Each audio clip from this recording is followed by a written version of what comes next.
Hi there. The following conversation with Gabriela Kaisrova is a beautiful conversation around life, spirituality, manifestation, and mental health. I would like to acknowledge that during recording of this podcast, I was feeling not quite myself, and I was dealing with some quite strong and uncomfortable emotions at this point of time. So I apologize in advance if at times I don't circle back around to the question. I was feeling very overwhelmed at times, and towards the end of the podcast, I actually abruptly finished the conversation because I had an overwhelming sensation of anxiety. I've been dealing with anxiety and learning to navigate anxiety for the last 3 or 4 months, and I hope that my transparency and sharing this journey with you helps you get through tough times. What has ultimately got me through some of my hardest moments this year has been videos on YouTube and by other people that have experienced something similar or the same as what I've experienced myself. So from the bottom of my heart, thank you for watching. I love you all and enjoy the podcast. This podcast is brought to us by Sky Video and Talent Corp. If you'd like some of Australia's leading personalities, sports stars, professionals promoting your business, reach out to Sky Video or Talent Corp. Okay, we got it. He's good. I'm gonna take a nice deep breath in. Yeah, let's do it. Let's do a breath. Yeah. Let's go. In case it gets cold with that 18 degrees. Should I bring some gloves or Yeah, I know, right? a little mittens? Australian winter mittens. Mittens. Mittens, that's so funny. That's so cute. All right, so Gabby, you've got to do the clap to synchronize everything. So I want you to hold your hands up so the camera can see you, and then just try and get your hands in front of that. I'm going to shut up and you just do one clap. Yes, we got it. All right, so we're live. This is where it starts now. This is the official starting point. All right. Gabby, so nice to meet you. Me too. This has been a long time in the making in the sense that I found you on Instagram probably like 2.5 years ago. Wow. And I reached out to you and I was like, hey, we should collaborate. You seem really interesting. Okay, I don't even remember it. It's been like a two. It was a while. It was a while ago. Wow. And you were like, what do you want to shoot? And I was like, well, let's talk about it. So for everyone listening to this, why don't you share with the people at home who you are and tell us a bit about yourself and what you do. All right. Okay, so my name is Gabriela, and I'm originally from Czech Republic, from a little town, it's basically 2 hours from Prague. So it's like, being in nature, mountains around. And I always knew that I want to, kind of like move right out of there. So as soon as I could, I would like move to Prague when I was like 18. And after that, I kind of like wanted to explore the world even bigger. So I decided to move to USA. I lived there like almost 2 years or something. Nice. And then I moved back. Then I've been there for another 5 years. And after that, I was like, I really miss like English-speaking country, as well as like the ocean, nice sunny weather. So that's why then I decided for moving to Australia.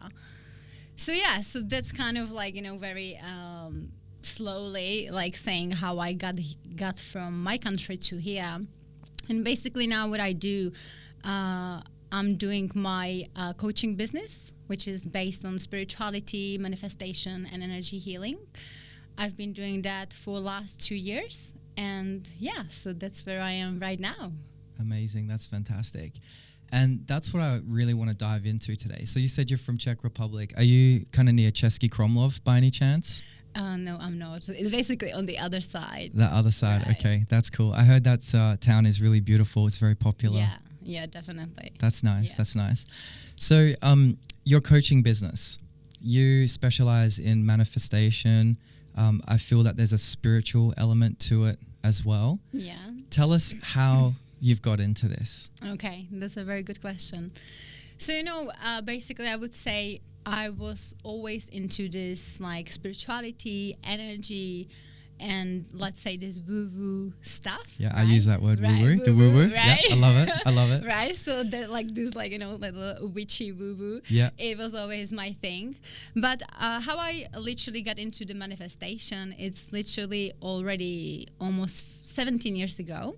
When I was 18, my friend handed me the book The Secret by Rhonda Byrne. I'm not sure if you're familiar with that. I am. I've watched the movie as well. Right, the documentary. And of a similar time. How old are you, if you don't mind me asking? I'm gonna be 35 in 2 months. Nice, cool. Yeah. I turned 39 in 3 weeks. Oh wow! Well, happy birthday. Thank you very much. You too. You too. Thank you. Sorry to interrupt. Please continue. Yeah. So basically, since then, you know, I read the book and watched the documentary, and since then, I was just like, oh my god! Like I felt like that the whole universe just opened up in front of me, and you know, I just wanted to test it. So I was just like following the steps, how they describe how to manifest, right? Ask, believe, receive. That's like in a simplified way. And so then I started to tested that with the little things, and you know, it like all worked, and I just could not believe that all the little things that I tried to actually manifest actually happened. So since then, manifestation became like part of my life, and I never stopped believing in that, and I was just kept like learning and studying about that like every single day basically, and that's how I lived my life. You know, just like I was like, okay, constantly being like a conscious creator of my life since my 18, literally, it never stopped. And like, you know, the spirituality part, I would say, back in my country, there was this lady, let's say, and she was like a energy healer, right? And I never experienced that up until then. And that just, again, opened up this new world to me. And every time when I saw her, I was like, wow, like, I just knew that that's true. Like, all the things, you know, like energies and all that. And then, yeah, so I was kind of like then being on my self-development journey where I was like studying and learning about that for myself. And then basically how the whole business coaching started was like when I got coached myself, and I was like so inspired by my own coach. I was like, oh my God, you know, like this is what I would love to do. Because up until then I was kind of pretty much lost. I didn't really know what to do.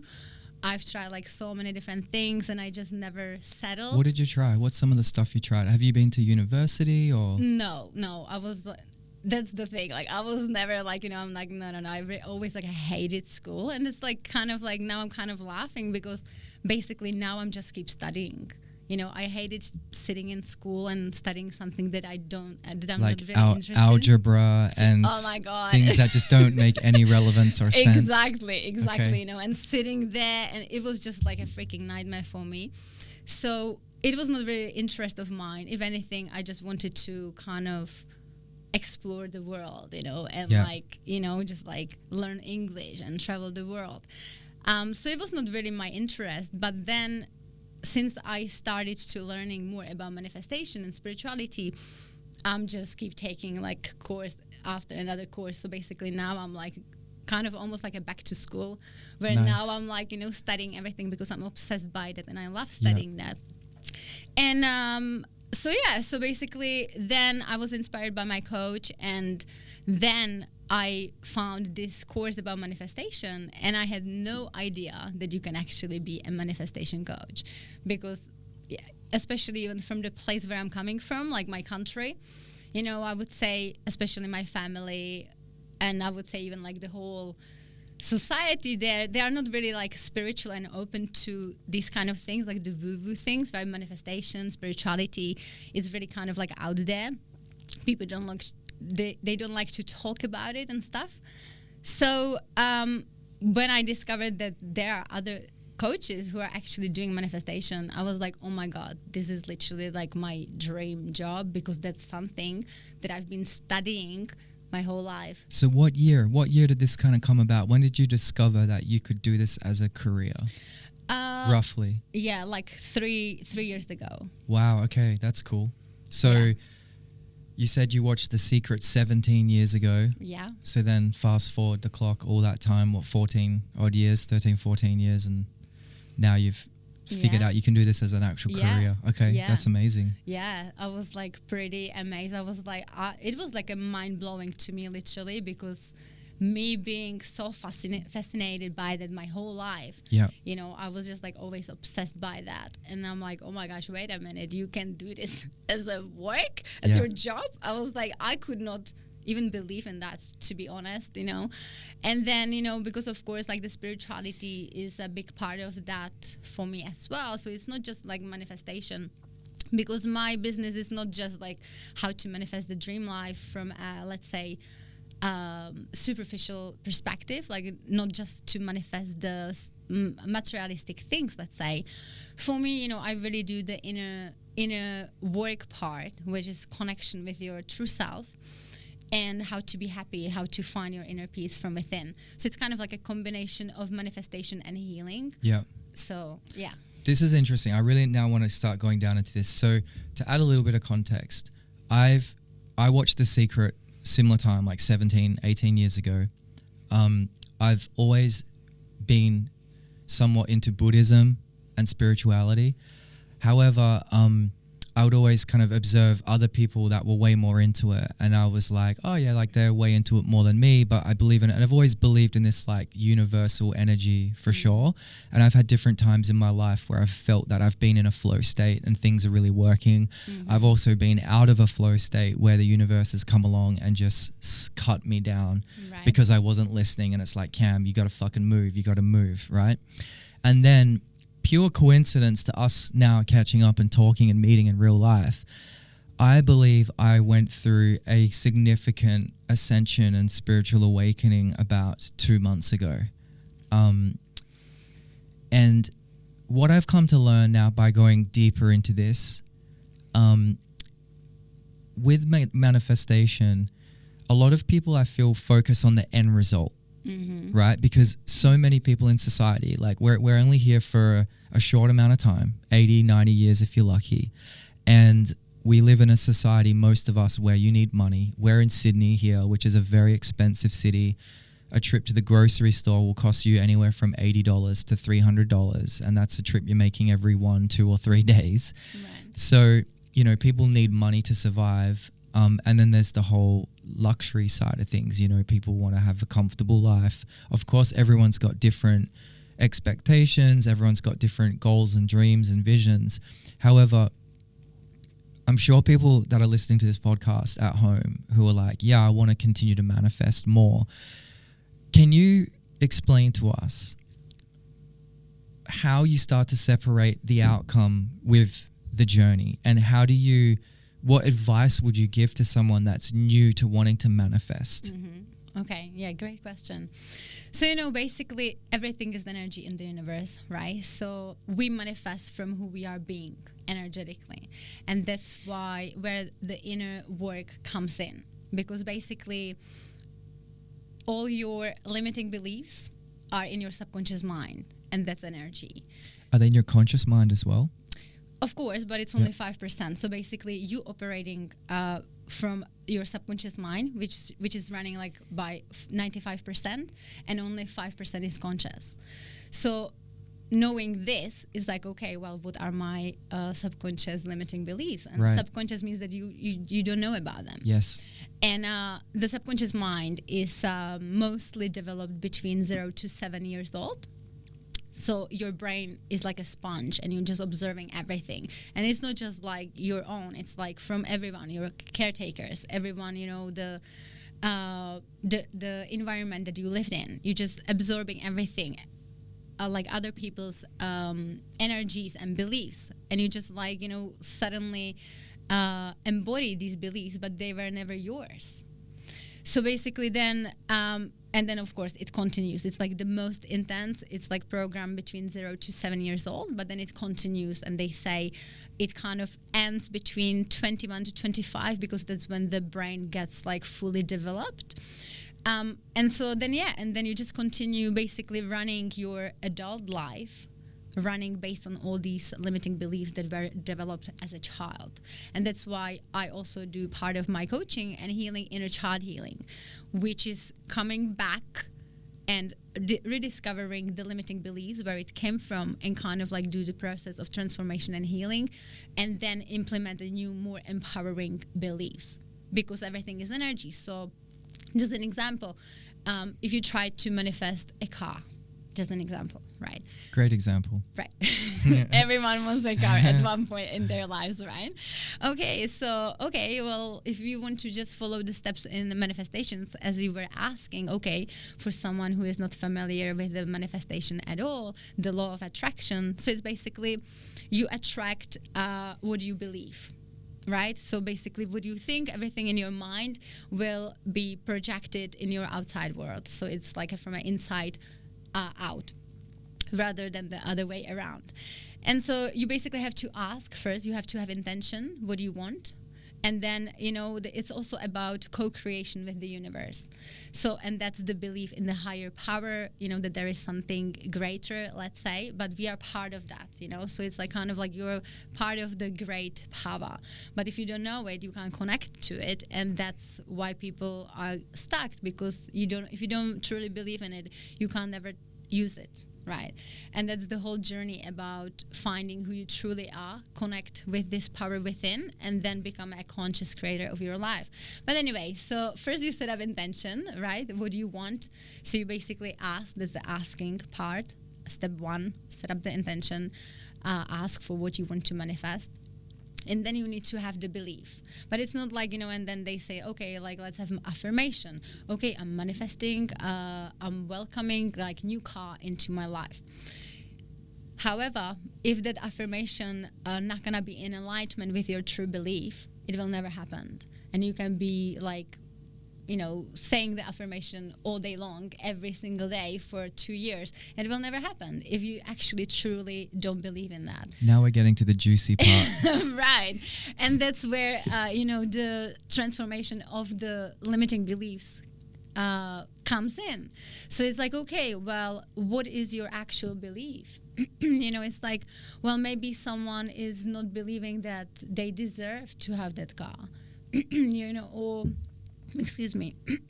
or maybe they are afraid that people would judge them. Yeah. Like, well, if I'm gonna have this fancy car, coming from certain background, they would be like, oh my God, what people will say. So actually, they don't really want the car. They want it for maybe, again, it's also, we can go like a rabbit hole, like there is like so many different things connected to it. It's like, okay, why do you want that car at the first place? Is it because you just want it for fun, or is it because you want to prove your self-worth? Well, and then, okay, if you are like honest with yourself and it comes down that, well, yeah, I just really need the validation from other people to feel good about myself. Hence, that's why I want to manifest the car. You probably most likely won't manifest that either. Or maybe you will, and right after you will manifest it, you're gonna enjoy that for 2 months, and after you will not feel fulfilled. Yeah. Anyway. See, this is the paradox, right? So in our, let's call it Western society, we've got, many different types of people. We've got good people, we've got bad people, we've got criminals, right? So there's ways that criminals go and get things, through stealing or through running schemes or maybe selling like large amounts of drugs or something like that. And they're living this lifestyle that attracts a lot of people at first, because they're like, oh my God, they're driving like a $300,000 G-Wagon. They've got an apartment in this $5 million place, and, they're out wearing the nice clothes and all this stuff. Then you got the people that work their freaking butts off for it legally and pay taxes and all that. Right. And then you've got the people that, are aspiring to have those things. So the paradox there for me, and what I'd love to understand, because I'm sure people at home would love to understand this as well, is like, ill-gotten gains, right? Like people that are getting these things for the wrong reason. How is the universe, in your opinion, serving that up to them? What's some of the things there why people are able to get it in that way? But then the people that are at home saying, but I'm a really good person, I do all the right things, I meditate and I have a family and I pay my taxes, yet I could just never get ahead. Where does this take a turn here? Well, I would say exactly as you said, those people who are sitting, as they basically set their own spell I will never get ahead. That's the Right, confirmation. right. And that's right there. Right there, there is the limiting belief. So the power in the way people think and say things to themselves, it's like a continuous thing, hey? Yeah. Yeah. Right. Yeah, exactly. And you know, that's why that's a combination of manifestation and the spirituality, because yes, we are here to enjoy the world of manifestation, the magic of manifestation, and how you really have the power to be the creator of your own life and your reality. However, there is also the other part, which is your soul and its journey. And so that's why your soul journey choose to be here in order to grow, in order to evolve. And how you can grow is through challenges. So basic, and again, depends what everyone believe, right? It comes back to your own belief. But in my belief, it's like your soul chose to be here in order to evolve and grow. And your soul already kind of chosen certain challenges in life which she wants to be work on, or I'm not sure if I should call it she. There is always she's like good. She, she's good. you know, it's always she's like great. You know, in my country the car we would call it, here it's she. I'm like, how can you call a car a she? I will never understand. So I don't know, you know. So okay, in my, you know, how I would naturally say it. Now we've got pronouns for everyone. Issue. Yeah. So a soul. That's a rabbit hole. If anyone can, okay, you know, say if anyone knows any better, please. I'm happy to take any advice if it's she. I identify as a camera. Oh my god. Okay. Cam the cameraman. Cameraman. Is it she or he or? I don't know. You tell me. You tell me. Oh okay, well, let's find out. Maybe we will find out later. Guys, we're going to an ad break. We'll see you after the commercial. And we back. We're back. Oh my god. Okay, well. Too good. So soul, she, he, it. I promise you we're going to have a good time. Maybe, you know, maybe you have soul he and my soul is she. There you go.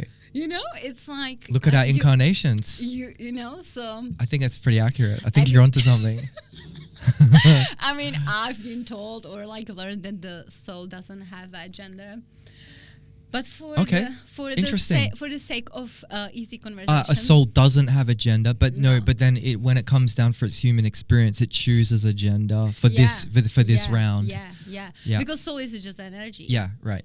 Right. I was going to ask you next, what's a soul? So, beautiful. I love that question. Thank you. You know, soul is who you truly are. That's your essence. That's like essence of love, essence of unconditional love, and that's who you truly are, because we are spiritual beings having a human experience, not the other way around. Yeah. I only just figured this out recently. Oh, well. I'm so new to all of this. Oh, well, you know. Like, if we were having this conversation 7 or 8 months ago, I'd be like... You would be like, what is she talking about? Yeah, I'd go like, okay, like, that's pretty fresh off the information train. But now I'm like, whoa. Right. This thing has that. It's just... And, like, honestly, like... It came out of nowhere for me. For my lower self. My higher self knows what's up. So all the woo-woo people are like, yeah. For everyone else at home that hasn't, because a lot of my friends haven't had a spiritual awakening. I'm like talking to them about this now, and I'm getting the weird looks. I'm getting the like, you okay, bro? Like, how many trips to the hospital was it? I was like, yeah, 3. You know, like my mom said to me when I was at the hospital last time, she's like, Cam, like, careful what you're saying. Down. They're going to put you in a mental hospital. I'm like, but mom. Exactly. Seriously, my own mother. Bless I my know, mom. exactly. And that's exactly like, you know, even for me, it was kind of hard to even start my business, because I came up from a place where this is kind of like, no. Yeah. like people super will think out that there. you are freaking crazy. Super out there. Like you're talking to angels and stuff. Yeah, like, your guides and angels. What? Like, please, like, you know, like you do what? Oracle cards, tarot? What's that? You know, maybe you don't even know. No, I do. I do. Yeah. Yeah. My mum's been into tarot for, I don't know, 30 years. I've had tarot readings. So the cool thing with me, it was right in front of my nose the whole time with my mum. Right. Yet we've never really had deeper conversations till now. Then I went to the bookstore. So my mum lives over in Perth. So I spent a lot of time back and forth. My family's in WA. And I went to the bookstore recently when the spiritual awakening kicked in. I was fucked. Like I had anxiety, I had panic attacks. My body is obviously going through a massive change and healing. Well, I don't want to crash this chat about. Dark night of the soul. Yeah, I think it's a dark night of the soul. Yeah, exactly. And so I went to the bookstore because so I'm working with this therapist too. I'm going to come back to this later. But he warned me. He's like, yeah, when I started on the work with him, he's like, yeah, bro, like, careful what you watch movies and stuff. Like, you're not going to like violence for a while. And I'm like, huh. And that comment stuck with me. Obviously, I make movies for a job, right? It's my career. And I can't even sit through films at the moment, which is really sad. But I'm going with it. But like, and I'm not even watching violent films now. Like, I'm watching rom-coms and chick flicks at the moment just to soften it all. I'm watching cartoons. There you go. Okay, you've gone to cartoons. So I'm at rom-com. You are on the right path. Yeah, I'm on the right path. You're getting there. Okay. You're getting there. One day we're going to be sitting here again like, so how are your cartoons? What is the last cartoon that you've been watching? Absolutely. I love it. Oh my God. Yeah, and he warned me, and yeah, sure enough, like it's all coming true. Yes, but please. Well, now I kind of don't know where we finished, but like, yeah, this is actually like exactly how it works, because the soul, the essence of soul is love, right? So essence of unconditional love. So there is like love and fear, and the fear is the right opposite, right? However, that's why we came here, to experience this duality. So basically experience, you are the light, right? That's your essence, that's the soul, that's the light, that's like the connection with the source, with the divine guidance. However, if you are not connected to that, you most of the time live in the darkness, which is kind of like the ego perspective. So you have like the soul and the ego, and it's like this little battle. So basically the ego is trying to dominate you the whole time, and that's why you need to get the car, because you need to be validated. Yeah. You need people approve of you. You need that self-worth, you need to look good. You need to feel like that you accomplished something. Yeah. And that's the ego perspective. Well, and that's because, we get judged by everyone from society with, the exterior show we have. Exactly. So we are programmed. It's like what that. most people have all just got to go off, right? Exactly. Yeah. They can't see the light necessarily. Some people, I guess, can, and you can probably shed some news on that, seeing auras and things like that. Yeah. Can you see my aura at all? Oh, well. Is it really fucked up? Hello. It's coming through. It's coming through the dark. It's coming through the darkness. Like, she's like, Kaka, I want to come out. Yeah. Hello. Are you in there? That's what I was going to say before as well. Sorry. When both of us lost track, was the books. My mom pulls out. I went to the bookstore, bought some books because I can't watch movies. And then, my mom came out with like this pile of books. So I've been training spirituality, Dark Night of the Soul, Soul's Journey, auras. I bought a chakra one, which was really cool. It was before your spiritual awakening or after? No, so like after, because I went to the bookstore like a few weeks ago and bought a whole bunch of books. and then how many have you finished already? 3. Oh, wow. Yeah, I'm powering through them. Wow. Yeah, powering through them. And I'm also like reading like self-help, like self-development ones as well, like Rewire Your Brain. The body keeps the score. Oh, yeah. Because I was trying to figure out why the fuck I'm having panic attacks. Because it's a physical sensation. Have you ever had a panic attack? Yeah, definitely. Oh my God. Yeah. It's Tell like me. connected with the anxiety, right? Yeah. And that's exactly because then it comes to somatic therapy. That's what this is. My rescue what is remedy. that? It's my rescue remedy. What's that? It's like It's a homeopathic. Oh, nice. Yeah. White chestnut. Yeah. 4 drops under tongue. Yeah. Have you had homeopathics before?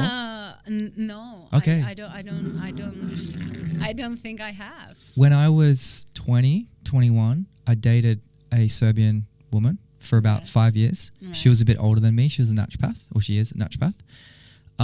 And she got me into organic eating, clean eating, and all this stuff when I was 20 years old. So like 19 years ago. Nice. And I actually did a homeopathics course with her in Perth when I was like 22, and it was super interesting. And like life gets busy. The last 8 years have really neglected myself, which is why this is all happening, I'm sure of it. And I've just been so focused on my film career and everything. like my first movie comes out at the cinema in 3 weeks, roughly. Wow, that's exciting. Thank you. It's exciting. Oh, So, and it's only a small movie, but it's really cool. Still a movie, right? That's right. Still a movie on the big screen all over Australia, all over New Zealand. Wow, so I it's love that. pretty awesome. So I've put everything into this because I come from a very humble, middle class, regular family. Mum was in banking. Dad was a school teacher. Great people. We had it like wanted for nothing. We had a big house, but like we were just regular people, right? And then I've wanted to do this stuff, which, you know, is a little bit out there and make a living from art and so on and so forth. But yeah, lost my way with this stuff a little bit because I got so wrapped up in this, forgot about this stuff. And then when I was going through the hard times, I was like, man, like I know that I want to heal this naturally. And I thought like, homeopathics, maybe I should look into it. And then I was so dizzy and confused with all the physical sensations. I found a place in Bondi and I was getting these deep, I'm still getting them, they're amazing, these deep healing massages. And one of the ladies there, I told them what's going on. I'm like, yeah, don't think I'm crazy, but like, I think I'm having a spiritual awakening. Do you know what that is? And they're like, oh, honey, come on, like you're at the right place. So shout out to Deep Holistic Therapies in Bondi. They're massage therapists and the massages there are absolutely freaking mind blowing. Like got my chakras all activated and they're like getting the trauma out of me, you know, release that trauma, baby. Yeah, that's and amazing. They made me this rescue remedy. They're like, you need a rescue remedy. And yeah, this is, it's actually helped a lot. Yeah, I love that. Yeah. No, yeah, this is like amazing because, you know, that's why like somatic therapy is really like big part of the whole healing because our, any trauma, and by trauma, you know, usually when you say trauma, people think just like, they just imagine some major events like, oh my God, you've been abused and all that. Like a sexual assault or a bashing. But you know, trauma can be just like when you were like young and someone said something mean to you. So it doesn't need to be like something completely like crazy. It can be little things, but from like a perspective of a young child, it's been traumatic experience because, you know, most likely you didn't have someone to talk about it with and you've been kind of like traumatized by that event, even though it can be like something, again, as I'm saying, something small. Someone was just mean to you in school. And when this happened, so that's how all our wounds being created. And it's because everything is energy, it's being kept within our body energetically. So then somatic therapy is about releasing these wounds out of your body. So it's not just about that's why it's like a combination of body, mind and soul. Yeah, you can know about everything. Yeah, I know that's what I have, that's the wounds, that's how it works, that's how it works, the inner child healing. You can know everything. You can be reading like 100 books on the topics, yet it will still not do the healing. Right. Because energetically the wound, the pain is still stored Still within there. your body. And that's why you have panic attacks, because your body, your nervous system can't process that. Yeah. It's basically whenever your like wound being activated, trigger, right? Someone say something, or you witness something that reminds you of the experience that when the wound was created or the pain, you start having your nervous system being activated. And your body, you can't process that, and that's why you have the anxiety, panic attack, because it's kind of like stronger than you. And if you are not educated, you don't know how to calm the nervous system down.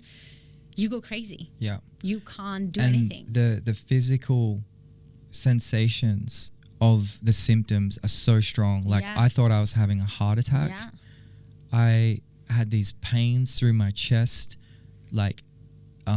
My face would just go numb and tingle, all these sensations. And then, I started to learn that this is my nervous system doing this. Yeah.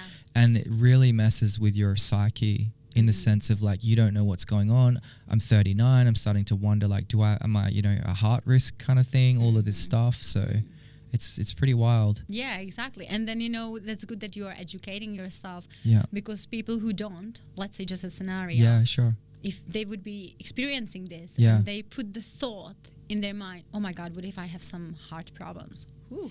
If you're not going to educate yourself, that's coming from completely different place, they're going to manifest most likely That's heart issues. You're so right. And so there's two things there. You're so right. So what scared the fuck out of me as well was like all these people, I went on YouTube and started, because like YouTube, I believe, is just the most amazing source of information, right? YouTube is phenomenal. You can find, like, I learned how to make movies from YouTube, right? Legit.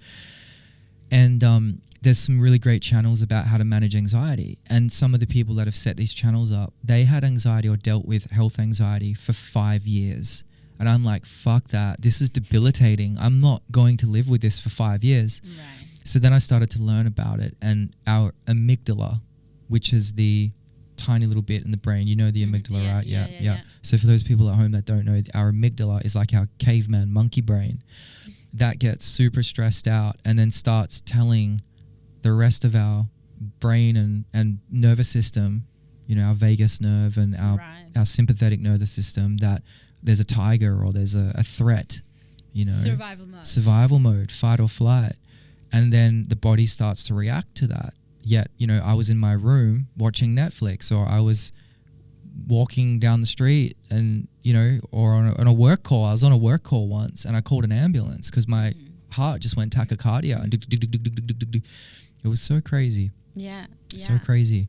So what's some of the strategies that people can use and implement to help through those kind of situations? What did you do when you had yours? Yeah, you know, like, to me, it was like I didn't really know where it's coming from. Yeah, same as me. Okay. So back then I was like, what is this? And I thought also, like, I thought that everyone is experiencing that. Right. Okay. Wow. Okay. I was like, you know, I mean, I didn't have like a major, like, I mean, I never called it ambulance. Yeah. You know, but I kind of like experienced it. Like, okay, I've had like anxiety and sort of like a panic attacks. Kind of like, oh my god, kind of. What am I doing? What am I supposed to do? I felt more like, I would say mine was connected to like feeling lost in life. Yeah. And I was like, oh my God, like I just couldn't like be processing energies around me because I'm also empath. I'm not sure if you are familiar with that. I'm a massive empath. Okay. And that's not me claiming it. Everyone tells me. Okay. They're like, Cam, you're an empath. Oh, really? You're emotional. I am. I'm super emotional. And this is how I can make movies as well. Right. It's like, it's a blessing and a curse. I can make people cry through a camera and emotion and storytelling, but then the trade-off is like, people can make you cry as well. Absolutely. Right? Yeah, exactly. Yeah. So this was like I hate mean people. I fucking hate. I used to be mean though. When I was a kid, I was so mean. I was so mean to my little brother. Right. And I've had to process that guilt, and I've apologized to my brother as an adult, and I'm like, Daniel, I just want you to know all the things I did to you as a kid. I'm so sorry. Right. I'm so sorry. I was projecting. I didn't mean anything. And my brother and I have got a beautiful relationship. Like we are very close, and I adore and love him and respect him. And I know he feels the same about me. We'll do anything for each other.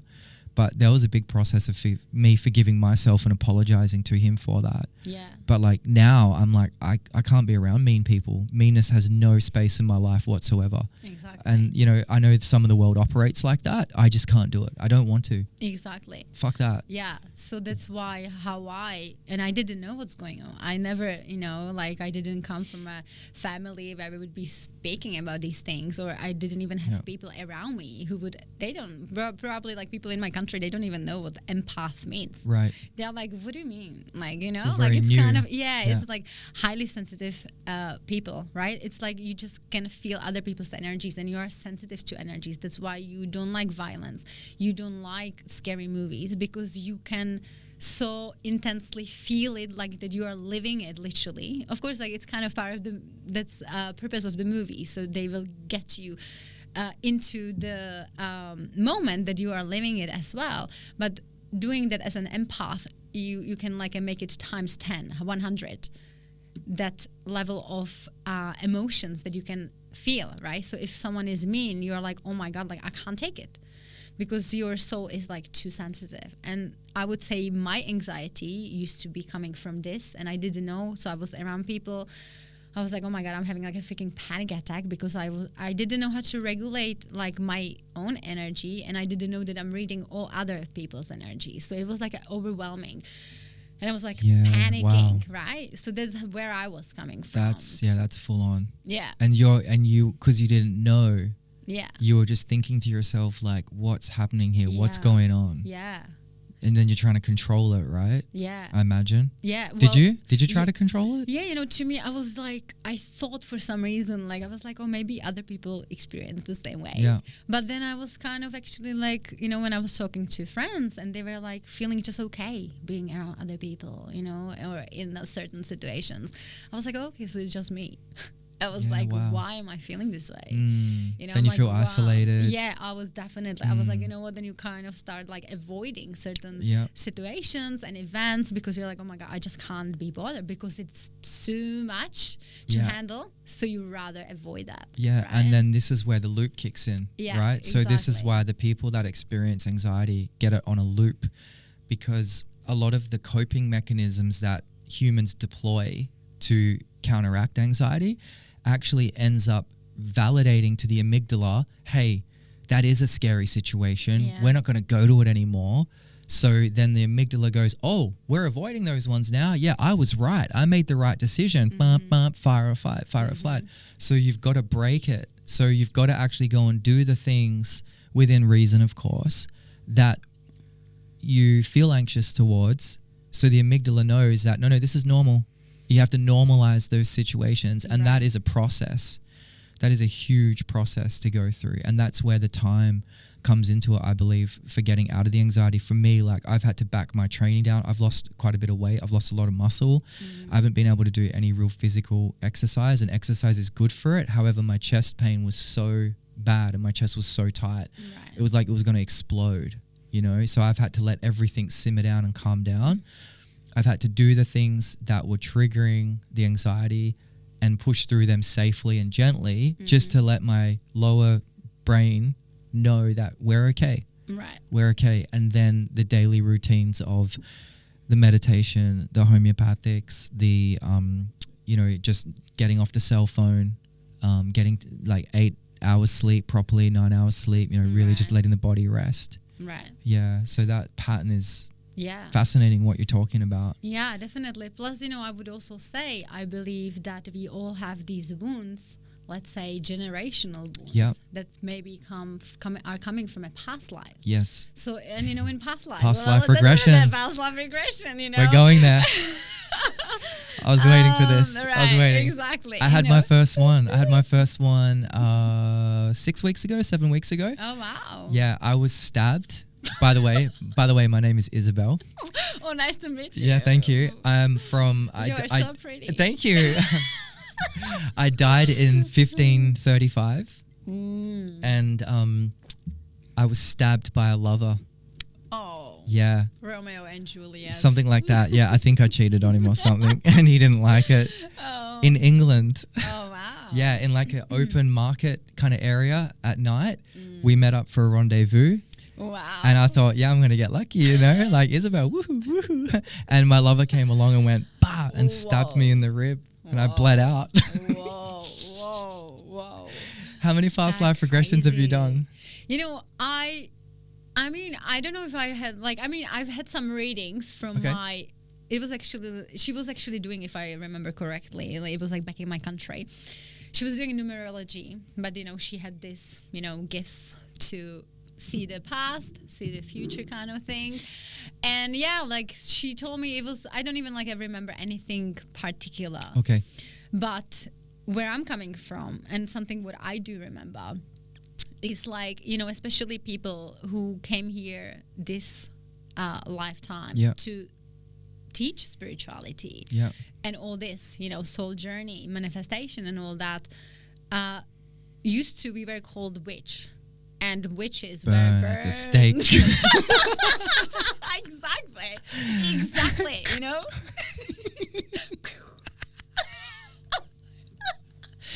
Oh I mean, of course, it's not funny. I know this is great. Poor people, those poor women before, and men. There was probably men too. Well, I was one of them.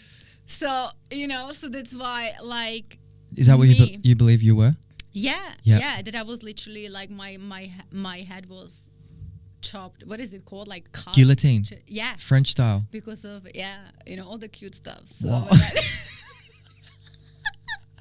I mean, for someone that's got a chopped head, Gabby, you're doing all right. You're doing okay. You know, like you kind of regrow it, you know. So.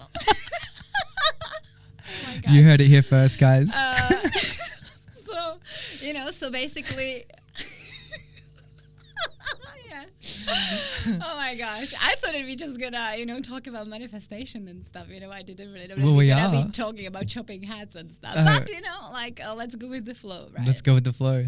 So basically why I'm saying that is also like all these things that you've experienced in life, and if that wasn't processed and healed and left like energetically, anytime you will be placed in a situation, the wound, the fear will be triggered, and you will again experience most likely the panic attacks and all the body symptoms, because you will be like in a survival mode, right? Yeah. Like, oh my God, I'm gonna be killed if I'm gonna be speaking spirituality. Yes. Like, oh my God, I can't put myself out there because this is like a no-no, like speaking your truth, basically what I'm doing now. So it's like, so all these things also create all these like panic attacks and kind of like place your nervous system out of alignment. Yeah. So if you don't really learn about what is actually going on, like, okay, this is coming from a past, it's not happening now. But as you said, you need to kind of go back and rewire the brain and calm your nervous system that everything is okay, you are safe. That was back then, and this is now. No one is going to kill you. What's some of your techniques that you use? Fingers crossed. Lol. And then just cross your fingers. Is that in chapter 3 or chapter 4? Well, who knows? I don't know if we're gonna get into chapter 4. All right. Okay. Episode 2. Right. So what's some of your techniques? What's your top 2 techniques that you deploy? Yeah, so for me, really, first is really the step is of being awareness. So, okay, what's happening? Okay, I'm having panic attack. Okay, where is it coming from? What am I feeling? What is present? Kind of like a self-soothing, asking questions. What is happening? What am I feeling? Okay, am I safe? You look around, I'm safe. Okay, and kind of like soothe yourself and like being aware of what is actually the reality. Because most likely if we are having panic attack, we time travel to some situation where it was activated, and that's where the inner child healing is probably like hand in hand with that. Because whenever someone triggers you or some situation triggers you, some place can trigger you, like you will get into some place that will be familiar. It will remind you something that maybe happened in your past or in your past life. Immediately there is the trigger, and because you don't know how to handle with that, it's just like energetic vibration in your body, and you just start panic, right? You can't take control over that unless you become aware of that. So what's happening? And become present, like take a few deep breaths to get back into your body, not time travel in your mind and wherever you go. Like, okay, I'm present, what's happening? Calm yourself down, like soothe yourself.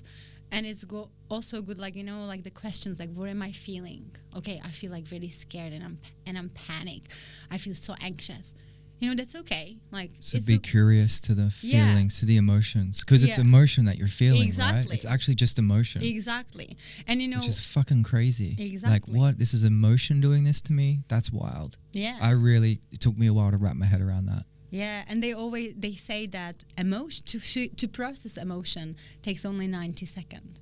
Okay. So anything longer means that you get looped in some story. Wow, I didn't know that. Yeah. Wow. Yeah. So the emotion itself only takes 90 seconds to process through your body. But whenever you attach to some story with that, then it's no longer just the emotion, it's the story that you are creating in your head.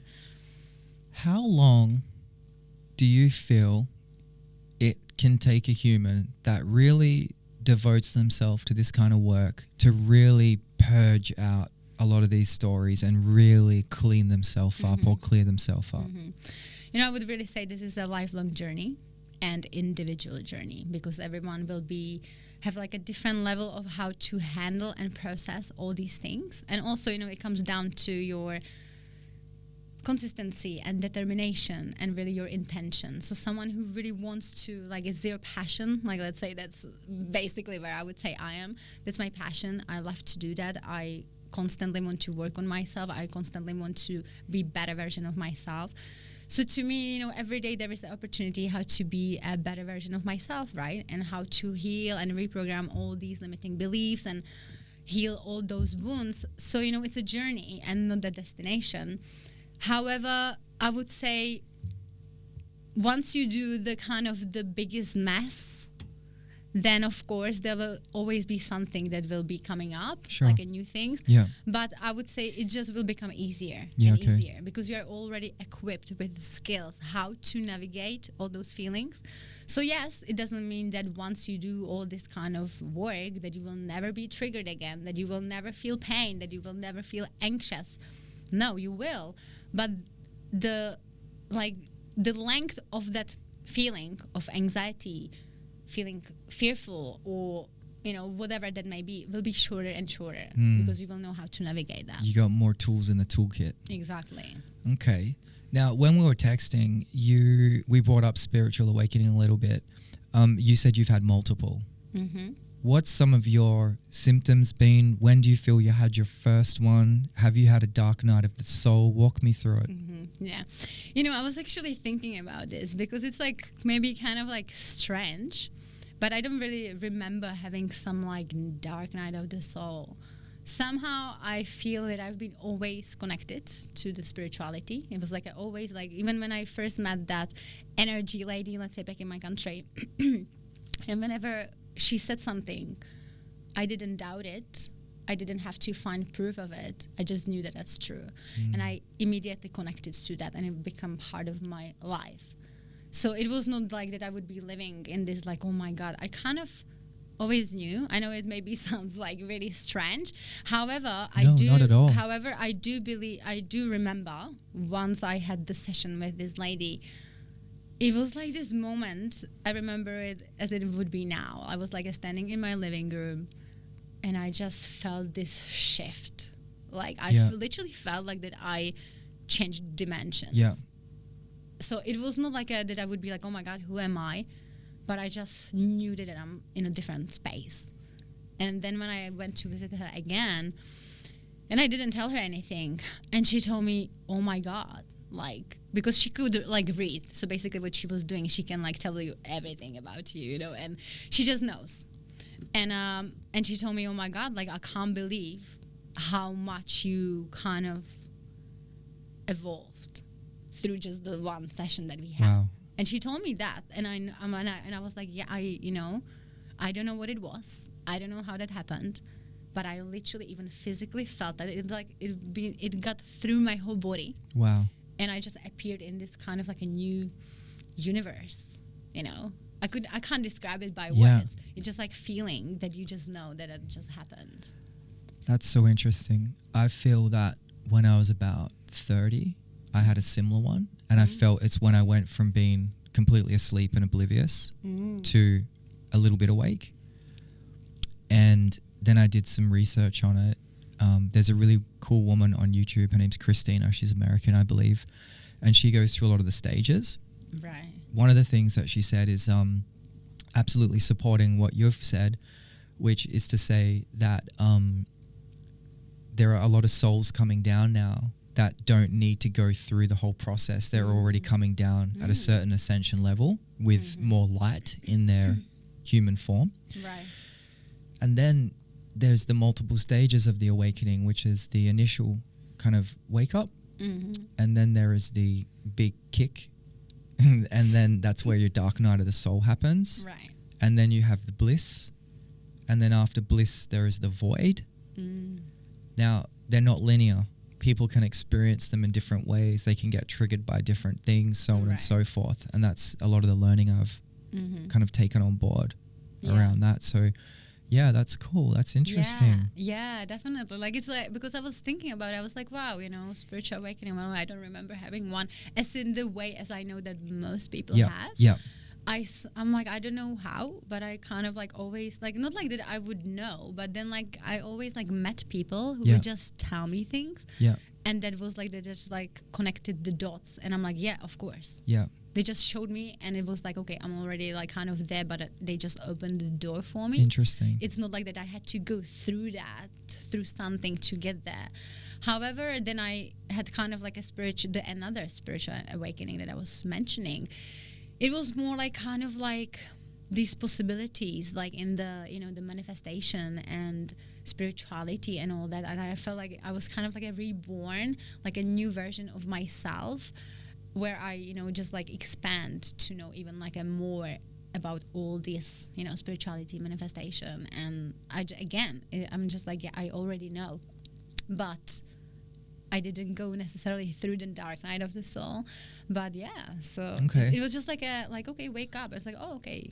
Yeah, nice. Okay, that's cool. And so do you work with, or are you a part of any groups or facilitators that are doing like meditations? And are you like, I guess to add a little bit more before I finish the question, I was in a group meditation recently. I got invited to. There was about 50 odd people in there, maybe more, from all around the world. And it was actually on the winter solstice. So it was like, only a few weeks ago. Right. And one of the facilitators, they were talking about like Atlantean. Mm-hmm. Are you familiar with this? Yeah. Okay, I'm not familiar with this at all. Okay. But apparently like Atlantis, the city that got submerged. Mm-hmm. Please. Oh, this is great. I've just warmed you straight up here. This is awesome. I'm going to stop talking now and let you speak to it. Okay. Well, I'm not sure if I can be talking about it. It's not like that I know a lot about it. I know about it. So basically... Just tell us what you do know. Okay, I'll tell you what I do know. So, it's basically just like I see souls, or like the souls are coming from there's like a different types of souls. Okay, and then like they say, okay, some can be coming from these like, how to call it, like, like a group of souls. So one of them is Atlanteans. Okay. So it's like different species almost? Kind or of different? like Okay. And then so then you have like a earth souls. Okay. And then you have like, so many, I don't even know the names, don't ask me, it's like. So does this have to do with living in different dimensions? I would say that that's all about the evolution of each individual soul. All right. So as you say, okay, so maybe like I didn't have to go through the dark night of the soul. And that's maybe my life purpose, because everyone chooses and everyone has a different life purpose. Absolutely. So it's like, okay, well, and no wonder why I am drawn to teach the spirituality and the manifestation, because I kind of like, let's say, already had these gifts within me. But like, of course, I need to, it still has challenges on its own, right? But kind of you already know, and that's why now you can share it with others. Whereas someone who is not really like aware of this spirituality yet at all, so it's like, okay, they have like a just different journey.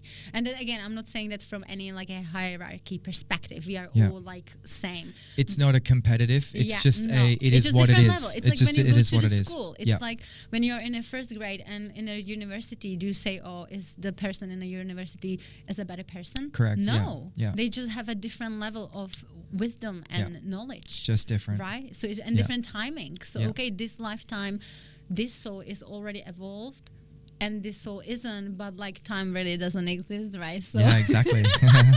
So, that's just like this lifetime, it's just like a different process. So you're just like growing and evolving, right? So I would just say it's just like a different group of souls that come to Earth. Okay. So Atlantean, like coming from, but I don't really know much. No, that's cool. That's cool. I appreciate it. Yeah, that's cool. That's cool. So tell me about your family. Are your parents still back in Czech? Yeah, they are back in my country, living on their... are you dual citizen yet? Have you got Australian citizenship? Or? No. Thank you for reminding me. No, I'm not. I would love to. Are you working on it? You got PR? I'm working on it. Yeah. Not quite. Okay. But we're getting that. That's the work the magic of manifestation. Yeah. Right? Yeah. Let's see what's gonna happen and unfold. And also the magic of paying your fees to the Australian government. that comes with so it, you know. Most of my friends are European or like foreigners. I've got a few Australian friends, but Right. majority of my friends are all European and foreigners, Right. like South American or Spanish, French, Italian. Right. Yeah. So how did they get their citizenship? All different ways. One of my best friends, Antoine, got kicked out of Australia in March nice. after 8 years. Wow. Really sad. So we went up to Gili Islands. Have you heard of the Gili Islands? No. In Indonesia. Oh, There's yeah, three little yeah, islands. Yeah, okay. Yeah, so we hung out. He was there for like 3 months almost, and I went up there for I think 3 weeks. I was there all up.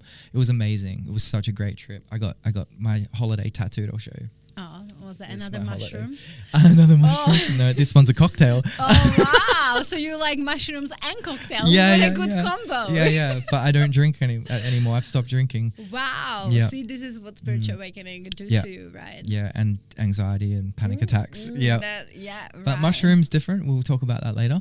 Definitely, I'm definitely interested in. Yeah, good. Yeah, so I went to the Gili Islands and had a really awesome time up there. But yeah, he got kicked out because he overstayed by 6 days. Wow. So they've banned him for 3 years, kicked him out, really savage. And then the rest of my friends, like they've either been sponsored or worked with like partner visas and things like that. So yeah, Right. different ways, I guess. But Yeah. it's, I think like you're saying before about soul journeys being different. I think the Exactly. journey of getting PR is different for a lot of people. Definitely. Like I have 2 passports. I've got an English passport and an Australian passport. My dad's side of the family's from the UK, from Scotland and England.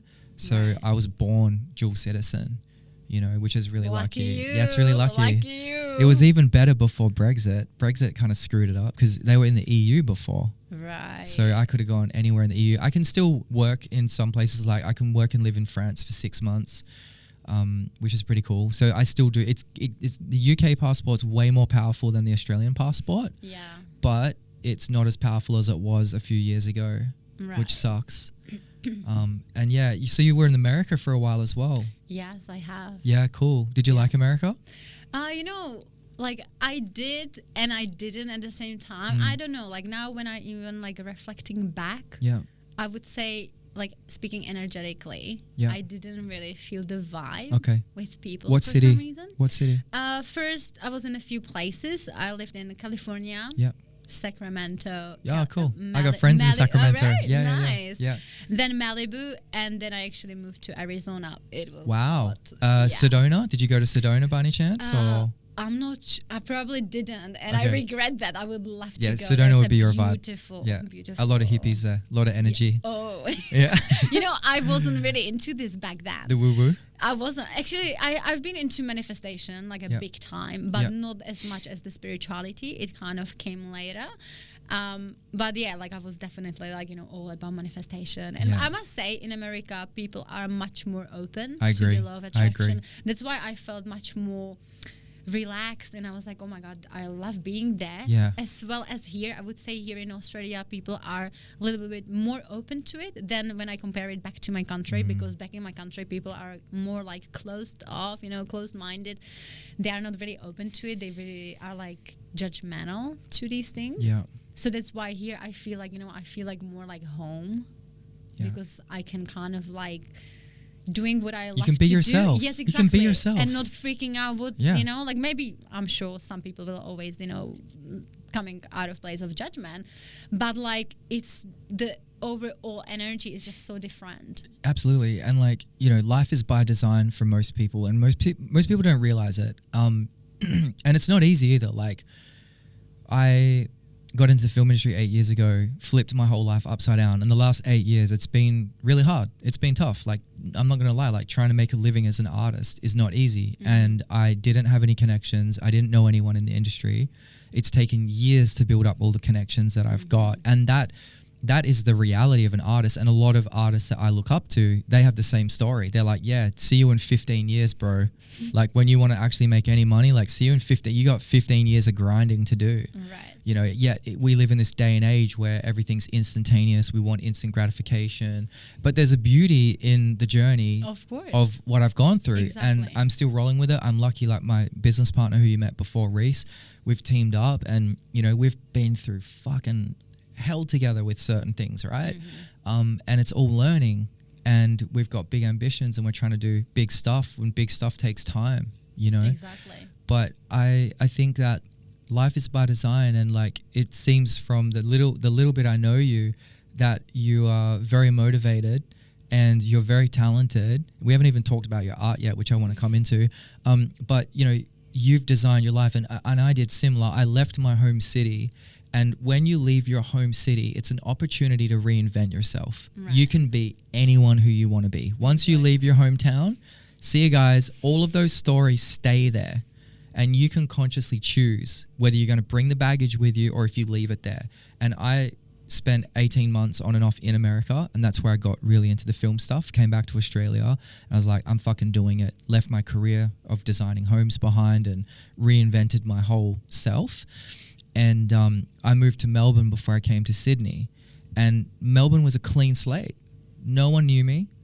And I just rolled up in this city of like 5 million people, and I'm like, I'm a filmmaker, I'm here to make movies. And I just got to work, and I worked my fucking ass off. And then I ended up coming up here towards the end of lockdown. Right. And like with you, like what I see from you, like you've come here and you've, I guess, let go of those old stories, what used to define you, and now you're building you. Right? Is that accurate? Is that kind of what's going on? You know, like I would say, as you say, it's actually really interesting, because many people think that if you change countries, that you kind of like will no longer be dealing with the baggage, as you were saying. Yep. But it's actually not true, because the baggage is within you. So no matter what country you go to, and no matter how far you go to, can travel you got to choose. Mars. You got to choose to leave it behind, You right? can That's what I travel mean. to Mars, to Moon, to Yeah. Saturn. If you haven't cleared that energetically, Yes. Yeah. it will still show up I totally later agree. on. So it's kind of more like distraction. Okay, well, let me travel to some new people, new thing. I'm being distracted. I don't have to focus what is within. What is maybe the reason why I'm running away from something? If that's the case, if you feel like that No, you're I like actually this. I'm running. glad you took it here too. I'm glad you didn't just fully agree with me and go, oh yeah. I'm glad you've brought this layer into it, because this Yeah. is really informative. Yeah. And it's the truth. Exactly. So sooner or later, you know, you settle in, all the excitement calms down, and you're like, ooh, shit, now I have to deal with it again. Yeah. So that's why this work that I do is so important, because you really have to do the work. It's not gonna just disappear itself one day. It's not like I would love to say that it's just like a magic wand. It's like, oh, let's just make it disappear. Cool. I Just mean, you can. pull out some sage, You just know, sage them. There you go. It's It all helps. gone. I mean, it helps. It's definitely part of it, but it's not all of it. It's not all of it, yeah. You know? Yeah. And it's like, okay, and many people, they don't want to look within, because they don't want to feel the It's emotions. scary. They don't want to feel Scary. what they try to basically be avoiding the whole life, right? So it takes courage. It takes courage, determination, consistency, compassion, self-love. You know, that's the whole package. Why don't we of all put the this on a things. why don't we put this on a billboard? Why don't they teach us at school? Oh my goodness, I would love to build a school where it would be literally all these topics. Let's Because, do like, it. Self-love, self-worth. Yeah. It's not like validation from the outside world. It's like how you can embody that from within. And, you know, then that's the healthy way, right? But of course, no one is being like raised this way. That's the other Yeah. way around, right? Yeah. And no one is teaching about self-love and love languages and attachment styles. This is because this is like a, to me, foundational knowledge in order to have a healthy relationships. I'm not sure if you are familiar with those, like love languages and attachment styles. Are you familiar with Somewhat. those? Yeah, I am. Yeah, somewhat. Yeah. Yeah. Yeah, so, you know, so this Acts of service, touch, is gifts. gifts. Yeah. What's yours? What are yours? I would say Time is another one, right? Time together. Quality time. Quality time. Yeah. I definitely have a physical touch and words of affirmations. Nice. Yeah. I love gifts as well, like giving and receiving gifts. Yeah. Like, if it's like something meaningful, I love that as well. But of course, it's kind of like, we all have all of them. You like all of them, but you kind of lean into a few. You have main. It's like interesting. The foundation, like the main one. It's interesting. Touch is one of my big ones. Touch and time would be my two big ones. Yeah. And touch for me, I've had to be really conscious of that, like not being too touchy with strangers and people. Like when we first met today, we hugged. Yeah. You know what I mean? Yeah. I'm a hugger. Yeah. I like to hug, right? But if I read the person's energy and I can see that they're not comfortable with it. Right, you won't do Yeah, it. and I kind of always give an opportunity of like, hey, hug it out. And if they're like, yeah, let's hug it out, great. If they're like, oh, I'm like, cool, no stress. Like head Yeah. That's what I used to do actually. Like, oh my God, like some of my friends, they're like, oh my God, are you freaking a Russian? Or like, I was like, literally, like I was meeting their friends. I was wondering if we're going to get a Russian dig in there. We got one. This is and good. they were like, oh, like very friendly, but because I'm freaking empath. Yeah.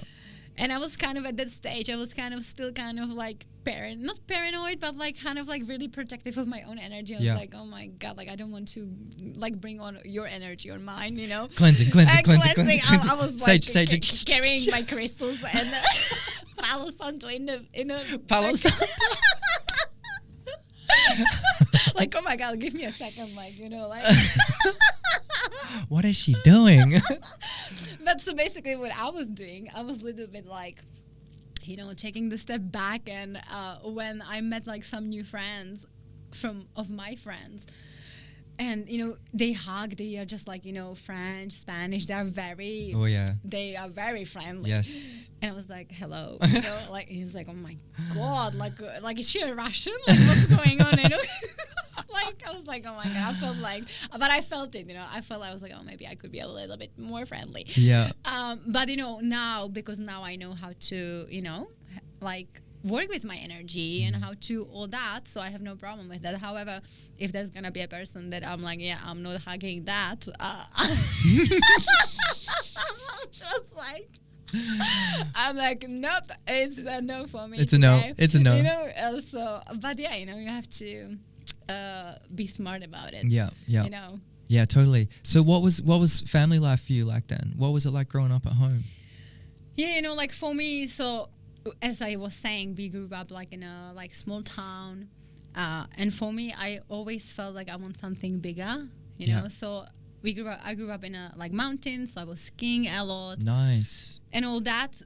However, now I hate cold, so I'm that's why I'm like, oh my God, I can't be here anymore. I love ocean. I really feel that's like the most important part of my life. I need to be near and close. You pretty much live in the ocean. I've seen the view. Yeah, that's probably why I manifested. That's how much I love it. So we're gonna have to you're gonna have to send me a video of it. We'll overlay it on the podcast to show people the view that you share on your Instagram. Right. This is shared on her Instagram, so I'm not spilling the tea on anything confidential. But that's public. Gabby's view is one of the coolest views I've seen in Sydney. Are you like toward Bronte-ish way, Tamarama way? You don't have to say exactly, but kind of that way. One of the down that ways. Yeah. On a cliff? Yeah. You're on a cliff. She's on a cliff. Like yeah. So just to keep autonomy here, she's on a cliff, and every now and then the sun, every day the sun rises in the ocean, but every now and then, every now and then Gabby decides to film it, and she shares it on her story. And it is one of the most breathtaking views. And it's whenever I see you post that and like that big window you've got, and then you do your art there and everything, I'm like, fuck yeah, she nailed it. She nailed it. How long have you been there for? Yeah, I agree. I must say, I do consider it's this an amazing as one place. of my greatest manifestations so far. And I don't believe in coincidences. Fuck the car. Fuck the car. Take Uber. Give me that view. No, right, exactly. Give me that view. No, I agree. Plus, it's not just the view. You know that now is a whale season. Oh, yeah. I'm watching whales from my apartment. That's so cool. You just wake up and you see jumping You know whales. what we should do? We should take the big camera and a big long lens and we'll film the whales from there. Oh my God. Yeah. It's just something you get a lens like this big. Oh my God. Something so magical. And it's beautiful. like some whales, they're just like enormous and they just jump right down. And the babies? Underneath the... Oh my God. Once I saw literally like this crazy big whale and then this little tiny baby whale jump right after. That's so cute. I was like, oh my God. This is just like... I can't The even. best. That's just breathtaking. Yeah. You know, it's just like I love the place so much. Yeah. I've been living there for 2 years now. Nice. And that's why, because I truly like love that. It makes me so happy and fulfilled, like just being there. I feel like literally like, you know, like my place, I'm like, it's a healing space itself. Yeah. And that's why now I actually decided to I created this little like a healing space in my place. Nice. So I want to work with people face Wow, to face and okay. doing these like energy healing Wow. sessions as well, because Wow. I'm like, you know, I'm kind of like feel like I want people to experience that. Yeah. No, You know, I get it. I love that. You know, I literally, it's just something so beautiful. That's beautiful. I love that. I totally understand that. I had a session recently. I'm gonna say it. I'm not worried about it because it's 2024. But like, you know, illicit drugs were involved, mushrooms, psilocybin. So Right. it was with a practitioner who's a psychologist, Okay. and he's moved away from traditional psychology and, you know, basically giving pills to people, and he's healing people and teaching people how to heal themselves. So I've done like breath work before. I've got breath work again on Sunday actually here in Sydney, which is nice. But like I've done like meditations and I've had some pretty powerful experiences. Nothing came fucking close to what I had with this guy. And I had 0.4 of a gram of psilocybin and 2 small little smokes from this organic marijuana like kind of chamber thing. So it's very low dose. Right. Very low dose. We're talking tiny bit. But the two of them come together, and he said it's one is masculine, one is feminine. And then I lay down on this bed, and he's got this property out in the nature overlooking a valley, and it's like a sanctuary. And it's exactly like what you're talking about, where you've created this sanctuary, this healing space, and this is his home. And I met his wife and a little baby. They've got like a 3 or 2-month-old baby, you know. And I lay down on this bed and started to do the meditation, and long story short, I started feeling my heart vibrate. Wow. And it vibrated for like 50 minutes, and I just cried and cried and cried and released so much bullshit that I've kept for like years, you know. And it was such a beautiful gift. And I remember in the moment, you went through a range of emotions for a little bit. I was like laughing a little bit, and then I was happy, and then majority was just getting out a lot of sadness. And I remember in the moment feeling love. Right. Proper fucking, the biggest love I've ever felt, honestly. And I remember thinking to myself, what a fucking gift this guy and his posse, his container of friends are facilitating to help people like myself, you know. And I just thought, like, in the moment, I'm like, man, I want to give back as well, but I'm not a psychologist. I got no business at his level. So respecting his years of understanding psychology and school and all that, but I did feel a calling, or I felt compelled, like, wow, how can I give this gift to someone else? And so I'm going to work with them to see how I can help them. Now, whether that's making some videos for them or something, I don't know. We'll talk to them, but I feel a connection and a unity with these people in this community. And I know, like, I went to the ER 3 times. I had 3 ambulances come out, and like, they were like, no, you're fine.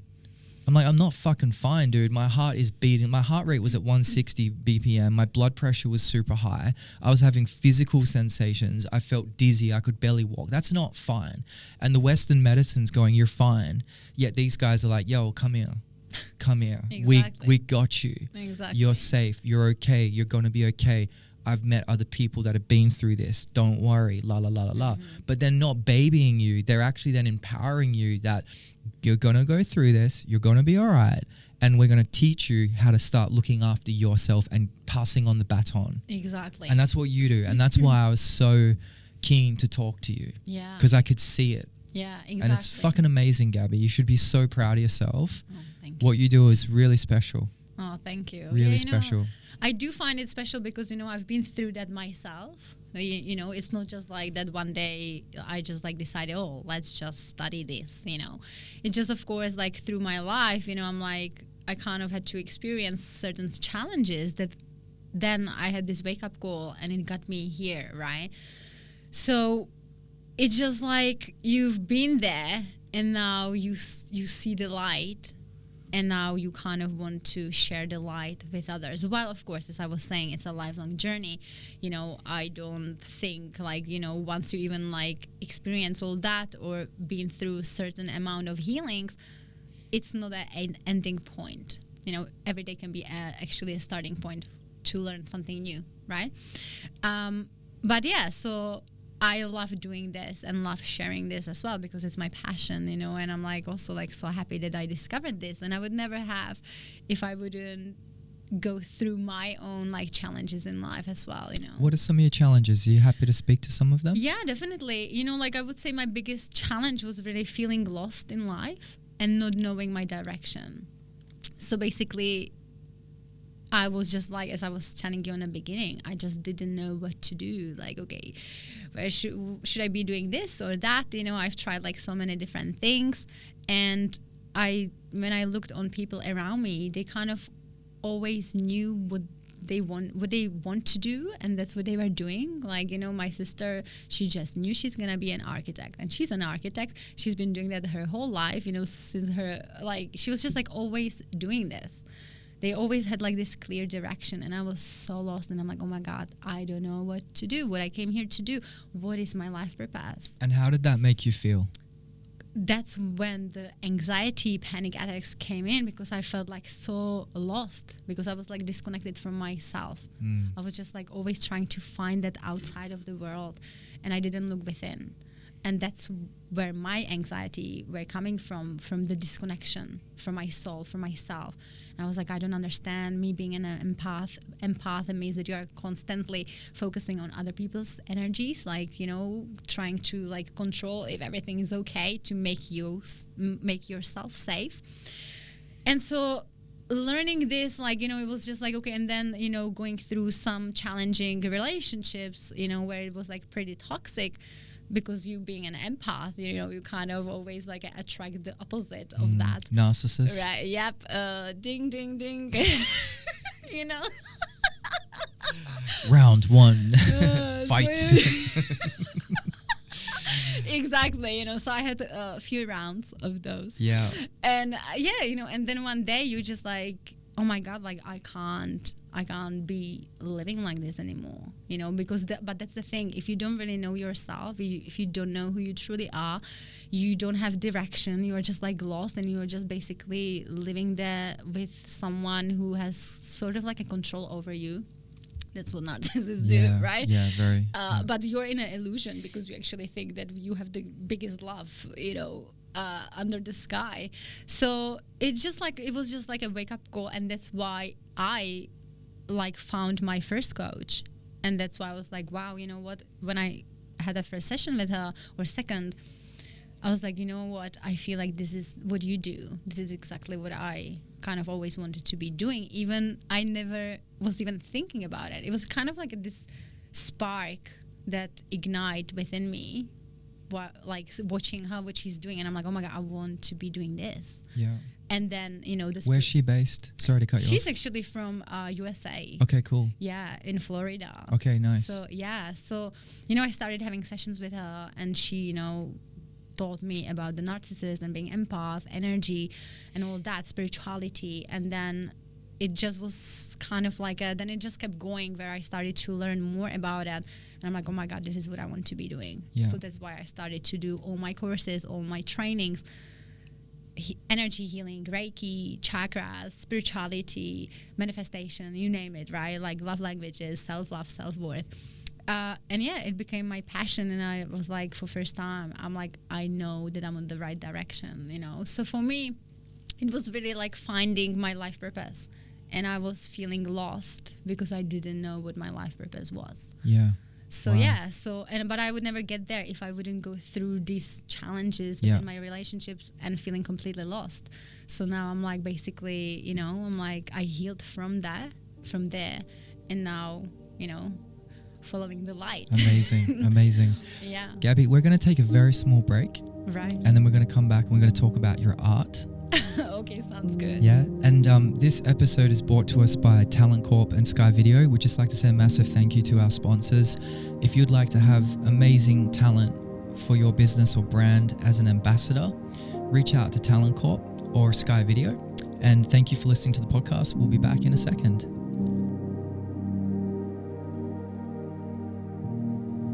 Do you reckon you can try and get your hands in front of that lens as well, and like near your face and like kind of like that in front of the lens a little bit? See if you- Yeah.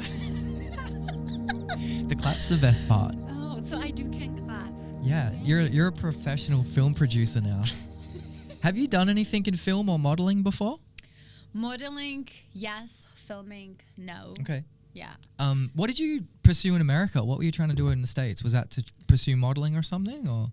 No, not really. Like to me, I don't know. I just always had this dream, and it was kind of like an inner calling that I just have to go there for some reason. American dream. Don't ask me why. Mm-hmm. I mean, I didn't have any particular dream. My dream was just to live there. I guess, like, the vibe, the summer, the beach. It's the coolest and most advanced country in the world. Right. There's 336 million people. They have the most powerful military. They have the most powerful technology, and they have some of the most creative people in the world. Right. You can't argue with it, right? Like it's a Right, pretty fucking attractive place. Yeah, exactly. So to me, and like I really wanted to also learn English. Yeah. Believe me or not. Your English is great, by the way. Oh, thank you. Yeah, Thank you. it's very good. It hasn't been always this way. Sure. Takes time. Actually, like, when I came to USA as a au pair, live-in nanny. I'm not sure if you're for familiar sure. with that. Yeah. And, before you actually join the family, you have kind of like a 3 days training in New York with all the other au pairs. Wow, in New York. Yeah, 3 days. That's cool. It was pretty cool. The not cool part was that I kind of realized that I really can't speak English. Yeah, okay. You're like, oh. I was literally like, Hi. I was like, like, like, what can you do? I was just like, but I like, and that's the fun with the manifestation. Sometimes thinking back, the inner calling to go there was so strong that I even forgot that I actually don't know their language. Kind of like, I'm gonna be fine. Yeah. But once I got there, and people try talk to you, and they kind of have no answers from you. You start speaking Czech at them. She's just like, oh, you don't speak much. Like, I'm just very quiet. But then you get you going in Czech, and you're like, right. So there was kind of like this like realization, especially seeing all the other girls, like they were all speaking. I was like, whoa, like holy shit. How old were you? What I'm gonna do? I was 21. Okay. Super young. Yeah, plus, like my English back in my school, as I told you, I was never a big fan of school, so... Yeah, you didn't pay much attention? I had a boyfriend, so I didn't really have time. Yeah, you didn't have time, yeah. You didn't really have time I'm busy. for English, It's priorities, right? Yeah. So I had different priorities back then. Anyway, so then when I actually started, living with the family, and this host mom would, like, call me, especially calls, like phone calls. It's even worse than like actually. Hi, how are you, Gabby? I'm just seeing if you're gonna be over at 5. You're like, what is she saying? Exactly. The thing is that she called me and she would tell me all the list of things to do. Oh God. I'm like, And she came home and nothing has been done. Nothing's done. She's hopeless. And she's like, Gabby, what have you been doing? Like, this is before Google Translate. Like, you couldn't just go on your phone I and did. Google. Oh, I okay. did. But it's quite like stressful, doing it with every single Even sentence. at 2021? Yeah, I believe I was using Google Translate. It was just 111, by the way. Or some. Oh. Yeah. Now it's 112, but it was 111. Amazing. Wait, so there was Google Translate. You were using it. Okay. I was just using Google Translate. But you still didn't do the list? Maybe partially. I was like, okay, dishwasher or something. Okay, I guess she means the dishes. I was just trying to figure it out. But no, especially over the phone, it was even harder to understand, But like, so I basically was like communicating with my hands, sort of. Like this sort of thing. But again, I didn't give up. I was like, it's going to be cool. It's going to be okay. And then, later on, I just started watching Friends. Do you know Friends? Mhm. Absolutely. Rachel, Ross. Yeah. Ross and Chandler, Rachel, Chandler. Monica, Yeah. And I watch them with the subtitles, and I Nice. swear That's how you learn every English single day. And I kept watching it and listening into that, and that's in America. and that's how, How cool. That's amazing. and that's how my English slowly progressed. That's good. Yeah. I've been learning French because I've got a lot of French friends. And one of the suggestions my friend Antoine said was like, watch the news and watch French shows. So I do. I watch a lot of French shows. I don't watch the news too much. Please don't. No, I don't like the news. I fucking hate the news. But I watch French shows and I watch shows in French as well. Right. Yeah. Exactly. My housemates in Bondi now, they're from Quebec in Canada. So they speak French, but they speak very old French, which is a Canadian, it's old French that the Canadians still have like adopted. So it is different to like a more modern French that you would find in France and like, you know, other parts of the French colony like Reunion Island or, you know, down in Tahiti or something like that. Or New Caledonia. But yeah, they were really surprised the other day. They came in and I was watching a show in French. They're like, "You're watching this in French?" I was like, "Yeah, I'm learning." It's how you learn, right? Exactly. You do. You truly do. Yeah. So. Yeah. Yeah. That's So, cool. Yeah, that was like definitely the progress. Like, but on the beginning, that was not easy. And did you cause any problems between the husband and the wife? You know, I think this should be the question that I should have said. Don't ask before we start the podcast. No, I'm kidding. Okay. I was like, all right, we've got one. No, you know, like I don't like. I would say actually there was like certain like, you know, I would say that the wife didn't really like me much. Let's just say I was not her favorite. Okay. And that's so mean. yeah, so then it turns Insecurities. out to be like a little bit toxic, you know. But so then actually. But husband, great. Gabby, you're awesome. Hey babe, should we have another kid so Gabby can stay longer? Oh my gosh, that's so bad. That's so bad. Yeah, so let's say I kind of like we didn't really vibe. Good save. No, but it was nice 3 months experience. So then I actually wanted to reapply for a new family. Yeah, so, nice. Yeah. How long did you do it for? Almost 2 years. Okay. Yeah, and then I got back to my country. Did you were you single when you were in America? Yeah. Yeah? Did you date an American boy?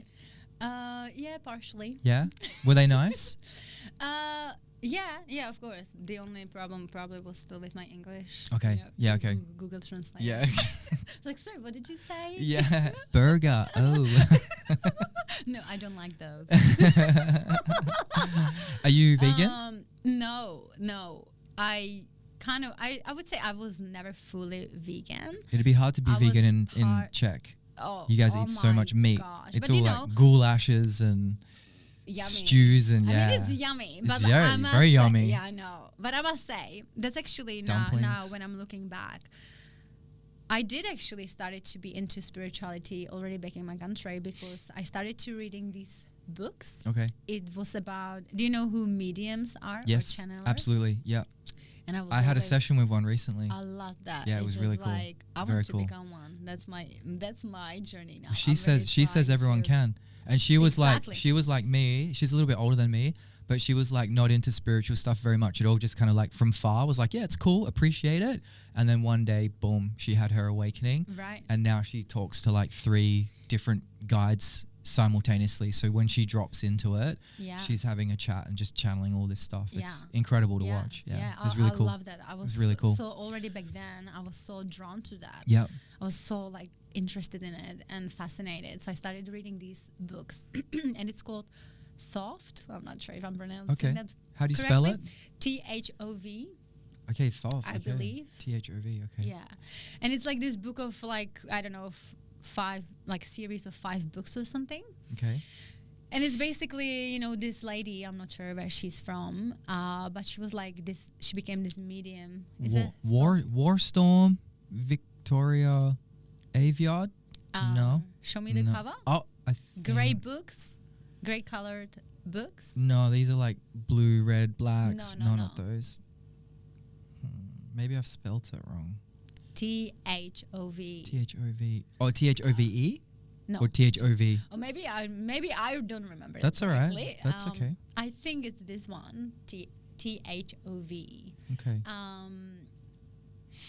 But anyway, yeah. So basically, that's how I become like very interested into the channeling Yeah. and mediumship. Yeah. And yeah, and now I'm not sure where I was heading with this. I got distracted by this. What was I saying? We were talking about America, Right, and we were talking about your interest in mediums, right. and that What was the relation? I literally I'm just like, why am I talking about this? What was the question? I don't know. I even now You I'm don't lost know because I was either. Googling for the books, and now I'm like, what was it? Exactly. We're talking about America and America. Okay, I've you got, got it. it. That's actually kind of like the spirituality that I started to be interested in spirituality through these books, Mm-hmm. because she was, and that's related to the being vegan.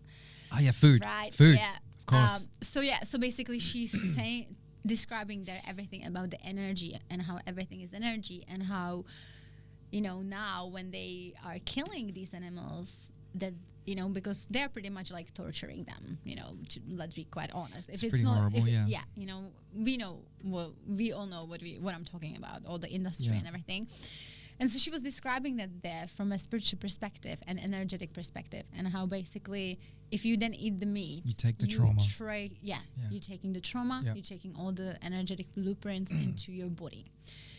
And again, I was just like, I just so believed in that I was like, I need to stop eating meat. Yeah. Okay. And it was like a literally overnight decision. Yeah. And then I was like, trying to talk about it with my family, and they're like, well, what are we gonna eat? Like, are you crazy? Like, I mean, we're hungry, we need meat. Yeah. we Yeah. need milk. I'm like, no, you don't, and I was trying to convince them, even that I didn't even understand. I didn't have any Yeah. information. It was just like this instant knowing, like that, yes, I believe that it's exactly right. But yeah, coming from a family where, they're like, well, should we be starving? Like, I need to feed my kids, my sister, and like all that. It's just like, they are just like, where am I supposed to shop? Yeah. And we don't have money to just paying the high end. Yeah. Organics food, and stuff. organic, Yeah. they're just like, we just can't, kind of like, they just like, it's completely like a different world almost, Yeah. So, but I've tried.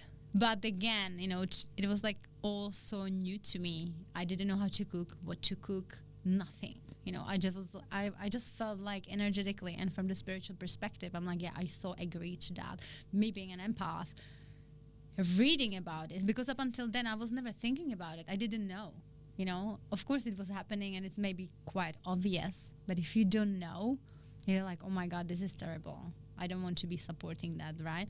And then I was watching all these documentaries about, I'm not sure what it's called. Oh yeah, like the ones The like horrible the bad ones. ones. Yeah. Yeah. Really? Cowspiracy Oh my and God, like all this yes. stuff. Yeah. I haven't Yes. watched a lot of it. I've seen bits of some of them, but like I choose not to watch them. And maybe you've done a good thing. Yeah, Because I think some of that stuff gets manipulated a little bit as well. Yeah. To push the vegan agenda. yeah. I'm actually like pro hunting.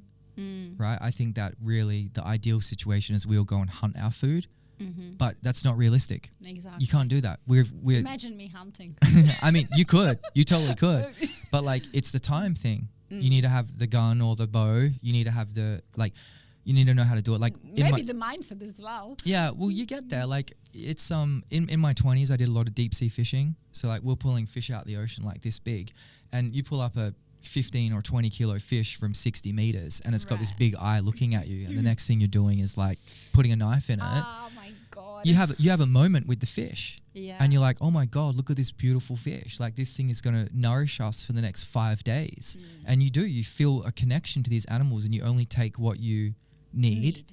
And that's it. And I think there's something very beautiful about that as well. And I really do like the whole hunter-gatherer Yeah. kind of philosophy and way of life. But we've got 8 billion people in the world. It's just not realistic, unfortunately, Exactly. Plus then it's like, I think that or like even the industry as it is right now, it's like we don't need that much, you know. It's just like, in my opinion, it's I just totally like, agree. you know. I read the other day, sorry to cut you off. I read the other day that Australia wastes, it's like Yeah. 700 ton of food a year or something. Yeah. And like 30 or 40% of that is from the supermarkets directly. Yeah. You know, that's a phenomenal amount of food that just gets put in the trash. Exactly. That's fucked. Exactly. That's so bad. So, you know, and then of course, you know, in that industry is a lot of money.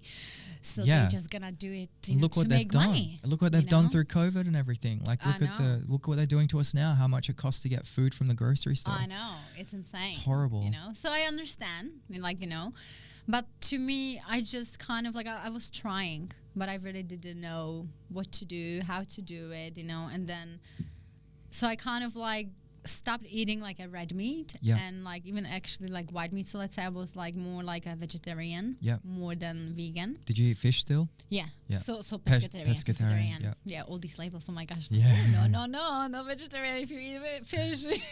Yeah. So, you know, but I've tried to kind of like limited that.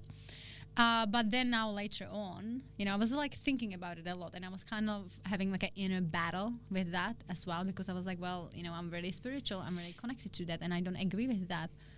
I feel like I'm being a hypocrite if I'm then eating that. Yeah. You know? Yeah. But then I was like, you know, I should do I believe that you should do what your body tells you to do. Yeah. If your body tells you, hey, I think you should eat the steak today. Well, okay, then like probably your body is asking you for some nutritions that Yeah. are inside and you eat it. But it's a very different story than having freaking steak every single night. Yeah. Right? You know, and kind of agree. like, I also like what I do. And again, you know, because as I work with energy, before I eat meat, or I actually have it as like in my daily routine every morning before, so I don't forget, I kind of try to like transmute that energy into love. So I'm like always like, you know, whatever food I'm gonna be eating, please transmute all the energy of like any negative energy like to energy of love, and you just like absorb that after. Yeah. And that's just how it works. Right? I'm not sure if you're familiar with the experiment with the water, with the how the molecules change Yeah. based on how you talk to How the you can water. talk to it. Yeah. You know, so that's, Yeah. that's basically the thing that I do. So I'm like, okay, you know, like you kind of like bless the food, Mhm. and even though that, you know, you kind of like you want to transmute that to the essence of love and energy of love. Yeah. You know, and kind of like, of course, you eat modestly, right, and all that. So it's kind of like, is it best? I'm not sure. I'm just doing what feels right to me at this Nice. moment. You know, it can change. So I'm like, I don't really like people who are like very judgmental, like, oh, if you're spiritual, you can't eat meat. Yeah, You yeah. should be vegan. You know, usually many vegan people, they are very judgmental, and it's almost like, I'm like, whoa, like slow Are you listening, down. vegans? No, you know, like It's true. It's absolutely true. I appreciate that they have their truth, Yeah. and I respect They push that, their agenda very hard. but they should also respect other Yeah. people's choices. Definitely. You know what I 100%. mean? So that's why I'm like, yeah, it's good. Like, I appreciate about vegans if they try to educate people. Like, you know, Yeah. these are the options. You can do this, you can do that. Take kind of what resonates with you, rather than try to force you Yeah. into something. Oh, if you do that, you're a really bad person. Yeah. Oh, that's not really coming from a place of love, in my opinion. Yeah. Totally. You know what I mean? 100%. And like, I'm sure you listen to Alan Watts. Are you familiar yeah. with Alan Watts? Yeah. You know, like he sums it up the best. I'm going to butcher it, but he's like, human beings, where we repeat the same mistakes over and over, and we get a new idea, and then we roll out the new idea and we sell it to all ourselves, and we end up in the exact same place again over and over again. And one of the examples he uses in the lecture is, look at the way that we currently treat people with cancer. Mm-hmm. We have them suspended in hospitals with tubes, putting toxic chemicals and radiation through their body to kill the cancer, and we're still doing that to this day. You know, yet is that the right way to cure cancer? Well, there's a lot of data coming out now that it works sometimes, but not all the time. And there's a lot of data coming out now from someone called Dr. Joe Dispenza and another guy, Dr. Gabor Mate, Yep. who is showing that you can actually reverse and cure chronic disease through the mind, Right. and that is manifested through trauma and thinking and thoughts. So if we can create it through thoughts, and we can uncreate it, right? 100%. You know, and so to have that judgment, I think, is foolish. And it's another example of society repeating its same mistakes again. Yeah, it's all everyone's got to go vegan, and doing this big push. And then there will be a point where we get to and realize, well, no, that wasn't the answer, because what we've done is now created this new problem. Exactly. Yeah, I 100% agree. And I love this, you know, because it's, and that's what I would love to, that's what I love to talk about and kind of inform people about that. Yeah. Because like many people, they don't believe in that. Even if it's right in front of their eyes, they don't believe that you can heal yourself basically through the power of thoughts. But that's like, you know, there is already many cases where it was happened, where that happened, and even the doctors are like, you know, they can't explain argue. They can't argue with that because it just happened. So they just call it this like medical miracle. Well, yes, of course, but you know, that's just everyone holds this power, and So that's the power of your thoughts. Guess and what? belief. Guess what? I've never said this publicly because it's very new, but I'm an experiment. Oh, So I had an angiogram done on my heart about 5 or 6 weeks ago, and they've found mild stenosis building up in my left artery wall. wow. So it's inflammation, soft plastic, soft what do they call it? Plasma kind of build up. Okay. And the cardiologist wanted me to take a certain medicine, and I'm like, no, thank you. So now I'm going to try and, no, I'm not going to try. I'm going to heal it. Yes, that's I'm the learning. attitude. I'm That's learning. the attitude. I'm learning. No, you're Yeah. not trying. I'm you're gonna doing. fucking I'm healing it. I'm gonna heal it, and I'm gonna get another angiogram done in maybe 2 years and 3 years and see the difference. Right. And if I've reversed it.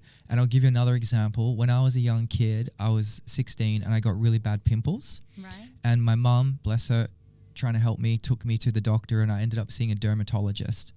And the dermatologist put me on this pill called Roaccutane. Have you ever heard of it before? No. Really aggressive pill. There's warning signs on the box that, like, you know, kids who take it can experience suicide, depression, really nasty stuff. So I did a 6-month course. It did clear my acne, but it also caused a lot of issues with the way my body produces natural oil. Right. So I tend to have dry skin. And then I went back to the dermatologist and said, hey, I've got dry skin. He gave me this packet of creams and things to put on me and take away. I was in the shower. I was now 17. I was in the shower at home and using this stuff, and I felt my head and my scalp and my body like on fire. And I'm like, fuck this. I'm never using this stuff ever again. And I put it all in the trash. And from that day on, I've never fully trusted mainstream medicine for a lot of therapeutics now. I think there's some things for sure. Like if you have a car crash and your arm's cut off or something, you need to go to a hospital, you need a surgeon. Absolutely, they're going to put you back together like a teddy bear with some stitches and a patch in the eye and send you back. Right. But when it comes to healing and when it comes to like things that we put in and on our body, like I only drink filtered water. I don't drink tap water. I only use organic skincare products and natural products that don't have any chemicals or any alcohol in them. Man, I'm 39 soon. Look at me. I'm no oil painting, but I look young. Looking like a baby. Yeah, I got a baby face. Baby Everything's a face. fucking kid. That's because I moisturize every day and drink good water. You know, that's not a coincidence. Yeah. But yeah, I feel really strongly about that Yeah. as well. Yeah, I love that, you know, because this really is the power that everyone holds within us. Yeah, we can Within heal them. ourselves. Exactly, anything, you know. But unfortunately, or not unfortunately, but that just comes down to the power of belief. Yeah, You need to truly believe that it's gonna work. It's the placebo effect, right? yeah, So whether it's gonna help or not, if you believe that it's gonna help, it's gonna help. Even when it comes down to the Western medicine, you know, let's say if you actually someone who will believe it's gonna heal yeah. them, If they it take will. that pill, it will work. Yeah, It will. But if you more and more you will become spiritual and connected to yourself, you will not want to put this into your body. yeah, And you'll be like, okay, there must be like other way. yeah, You know, and it's actually like, okay, why am I ill at the first place? Where is it coming from? Why am I? Because you know, any illness always came to us to teach us some lesson, and it always shows up as the last step of manifestation. So it can be something that have been evolving the last 10 years, within your body, if you haven't healed it, if you haven't processed that, then basically the body is just like screaming out, you need to do something differently, right? I totally agree. To bring the I totally attention agree. back to you, back within. You need to look within. Yeah. You know, so, and that's the soul journey, that's the soul lessons, right? And then comes the power of a manifestation. Like, okay, that's okay where I am. Now let's, as you said, you can manifest, but you can also undo what you've already manifested.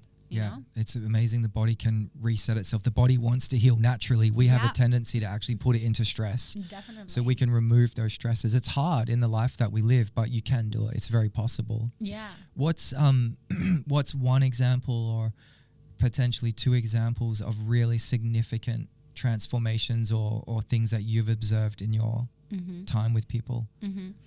You know, like, to me, I would say it's more about the connection that they have with themselves and kind of like feeling more empowered. You know, like some people, they come to me because they don't even believe in the manifestation, but they are kind of like on the awakening process. They're like, oh, hey, you know, like I came up from a background where everything is very analytical. We don't believe in this stuff, you know, but something is telling me inside of me that maybe there is something more and maybe there is some truth in it, because I see other people that they are creating their lives. So, you know, like I'm skeptical, but I'm willing to kind of open up the door and go that journey, you know. So then, like, to them it's just like, wow, like, you know, that connection with themselves. And like it's really like, to me, it's more, the biggest transformation is like the feeling from the inside out, you know. So I would say it's not about the manifestation like from the materialistic perspective. It's about the manifestation that you recreated, that inner peace within, because you kind of find connection to your true self. You know who you are. You feel more empowered. You let go of the limiting beliefs that you used to hold that were never yours, and you live more in your authentic self version, right? Because we, like, you know, we just put all the different masks on ourselves to people please, to be accepted and loved, but we are never allowing ourselves to be our authentic self. So that's what I do, like, you know, like kind of like having the courage to become your authentic self and also discover the power within yourself while you connect with the divine guidance. And, you know, then you will know that you are the creator and that you do have the power being a conscious creator of your own reality. And that takes courage and responsibility, you know. It's not like it's easier said than done, but to get into the stage, you need to take a responsibility that what you've already created is yourself and no one else, right? Yeah. So, and not everyone likes that. They are like, oh, you're telling me I've created that. You're telling me, you know, that they don't like to hear it. Because they're stuck being a victim. Exactly. You know, one thing I'd like to bolt onto that, and thank you for sharing that. That was so freaking amazing and deep and insightful. And one little thing I'd like to bolt onto that I've learned is that to give people hope, right? Anyone that's listening that's like, yeah, but. The fucking amazing thing is like you could do bullshit to yourself for 30 years, but if you start doing this work, you'll start to see improvement within weeks, within months. It's actually a lot quicker to heal and move through these things than it is on how long you've been unaware building this up to create a problem or an emotion or a feeling, you know? And I can firsthand confess or testify that I've experienced that this year in the last few months. Like on the weekend just gone, finally I felt some relief in my chest. My chest has been so crushed. Like I've had an elephant sitting on my chest now for like 2 months. Right. And finally through the repetition, through the doing the meditation, taking the time out, not pushing myself, sleeping some days like 15 hours, just, you know, having to just sleep and let my body recover and do its thing, trusting my intelligence of my body. I started feeling organs and parts of my body vibrating. And at first I was scared. I'm like, what the fuck's going on? And then now I'm like, wait, this is actually healing. This is helping me. And I just go with it. And I just sit there for like 6 or 7 minutes and my body would be going vibrating and stuff. Right. And then boom, last weekend I woke up on Sunday and I tended to wake up and my chest was light, and then progressively through the day, a few things would happen. Then it would get really strong. And this Sunday, it freed up, it relaxed, it loosened, it moved, it shifted. I'm like, oh my God, finally some relief. And now I'm continuing to work with that, continuing my practices and working away. And I think, yeah, I just want to give that little bit of hope to people, because I think hope is so important. Yeah, and I would slightly correct that. Please, like, please. I not that I don't like the word hope, Yep. but I think much more powerful word is having faith. Okay. You know, like, because faith is like that, you know that it's gonna Okay. be good. Hope is kind of like, Yeah, it's still a little bit. is it maybe yes, maybe not, but faith is like I'm having faith. Yeah. That it's gonna. Okay. I'm going to change my that's mantra from gonna hope to happen. faith. Yeah, you know, it's much Yeah. way it holds to me Sure. much more powerful frequency, because faith is knowing. I love it. It's like believing in the unseen world, Yeah. in the unseen, but because you have like, no, I believe in that, having faith, right? Even though you don't know, you can't see it. But hope is like you're hoping. Oh, but hoping has like, oh, maybe hope is maybe. Faith is like knowing. It comes with certainty. Hope comes with uncertainty. Interestingly, because what I was literally about to say is it's trusting the uncertainty. And Joe Dispenza literally says that. He's like, you need to let go of the familiar past and completely lean into the unknown. And it's all unknown. Because let's face it, we don't know what's going to happen tomorrow. I didn't know what's going to happen today. What's happened And today? right What out. happened today? Tell me, what happened today? I thought it's gonna be just this like small, like, you know, a low-key chill like chat, you know, and like got here, like you have all the gear, like what's happening? Go wait in the other room, you know. I'm like in the conference room, like, oh wow, like sure, like why not, right? So yeah, so again, Is this not low key? I'm doing this to put as like doing this to put as like behind the scenes over the video. Right, is this not low key? Well, you tell me. How would you describe your? This is low key. For real, this is a low key set. This is like a plug and play. This is easy breezy, but it's very nice. But like the dream in a way is like to have a studio with a massive LED wall behind us. Of course. So I actually was very fortunate to work at one and kind of like run the studio for almost a year over in Ultimo a little while ago.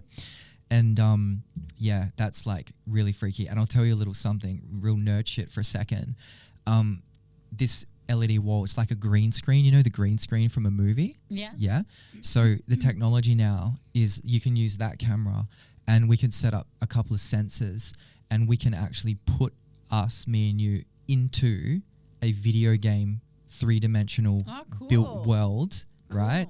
And actually have us move around that world in a studio with the LED wall. So cool. I would Fucking cool. love to see that. All right, well, we'll make that happen. We'll make that happen.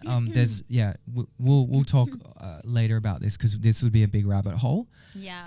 But it's kind of the future of movie production now. So like Star Wars, The Mandalorian uses it. Bunch of other movies use it. There's a few studios in Australia that have got this technology. And I was lucky to be running one for a while, but the one that I was running, the guy that owned it all, Alex, he put it in a sea container and sent it to Ireland. So yeah, he was one of my mentors. Oh, so cool. Yeah, it was very cool. It was really awesome. That sounds cool. Yeah. So I want to talk about your art. I'm conscious of time that it's coming up close to an hour and 45 minutes or thereabouts. Right. I'd love to talk about your art. Yeah. Because it's freaking beautiful. Oh, thank you. It's so nice. The colors you choose. Tell me about your inspiration. What kind of style do you call it? Like it's amazing. Yeah. Well, thank you. Yeah. So, you know, like the art came to me literally through just insights, like a download. You know, I was never studying art. I knew nothing about art. And it just like more and more I became spiritual, like, you know, and because like my intention is like really being connected to the divine. So you do that through meditation, you know, and like following your intuition. So basically, it just kept coming to me, you know, like start doing art. I'm like, I had no idea what kind of art. I just didn't know.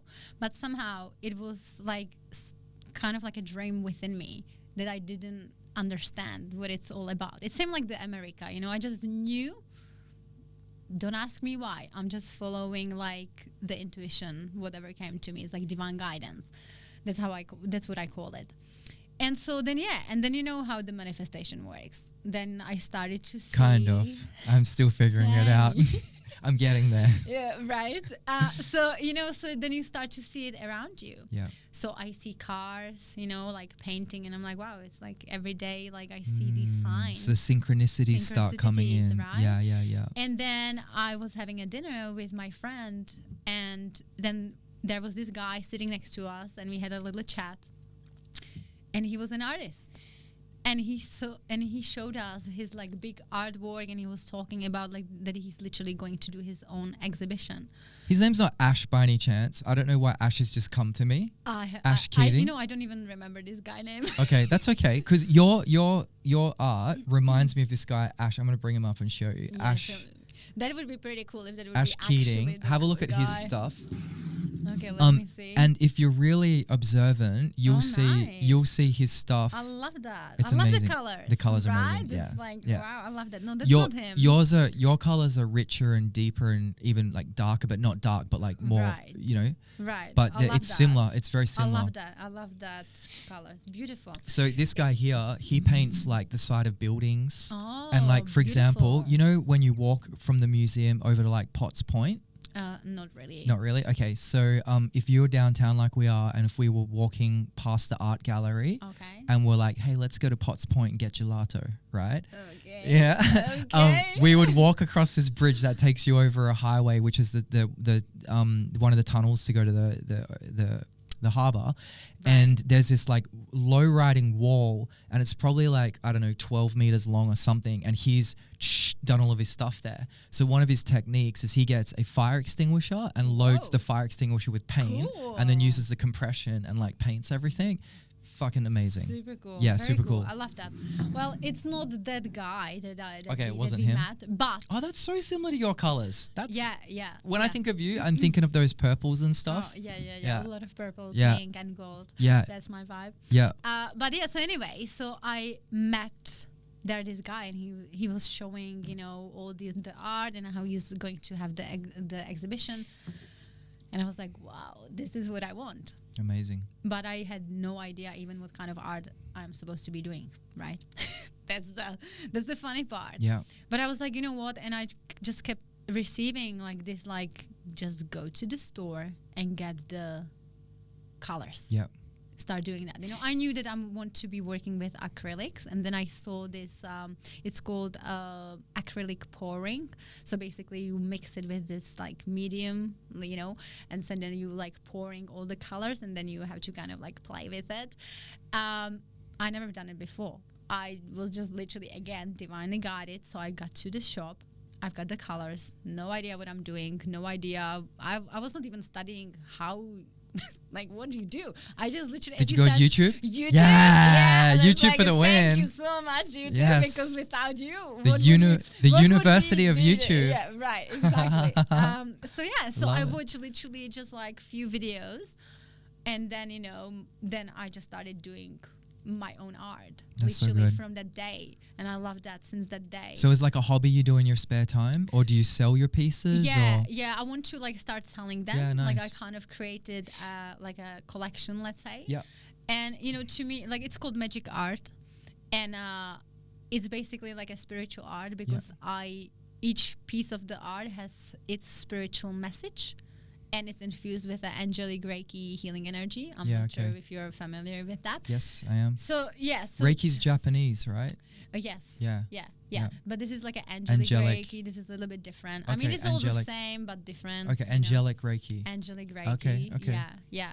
So basically, so it's just like infused with all this like energy. So to me, it's like really kind of like a meaningful. It's not just like art to me. Sure. It's just like the whole thing together.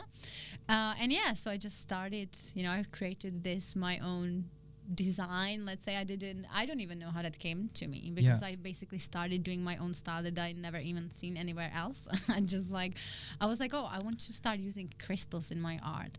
But then I was like, well, it's gonna be pretty expensive. Like, if I want like a bunch of crystals, imagine like one small crystal can cost like $60. Imagine if you need like thousands of them. Darling, when do we ever let money stop us from doing anything?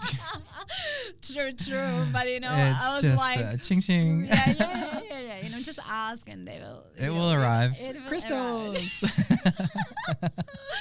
So then I just started to using like I do use some crystals on some of them, but like not just crystals, because I'm like, oh my god, like just to even like make the art itself, But yeah, so I'm basically like using like a crushed glass and stuff. So that's why you see all the like all the sparkles and gold, everything. sparkles, Beautiful. glitters, all that. I just really love that. It's amazing. So yeah, so that's just like I was just like following my intuition, That's and so then cool. it just came. I don't even know. Basically, looking back, I'm like, wow, I was not. It just came through me, literally through me. Do you do commission pieces? Yes. Yeah. Cool. Yeah. So I'm not really like advertising that just yet, because like all the stuff that I do, like now I'm also creating my oracle cards. I'm not sure if you're familiar with that. A little bit. Yeah. So I design my own oracle cards. So it's just like all these like a little. I just really like to be creative, and I'm working on a lot of things at the same time. So then I was gonna say, you sound busy. You got a lot going on. I just love that. I love to create, but then of course, like it's like a lot of things is involved with that. I'm working on my like online courses as well, digital courses. So that's one of my passion part of that. So it's just kind of like, okay, art, digital courses, this, that, coaching, healing. It's just like a lot, but I love that. That's part like that I love working this way. Like amazing. Do you have a partner? Have you got a partner at the moment? Oh, good question. Yes, I do. Oh, good. Yeah, and is he or she?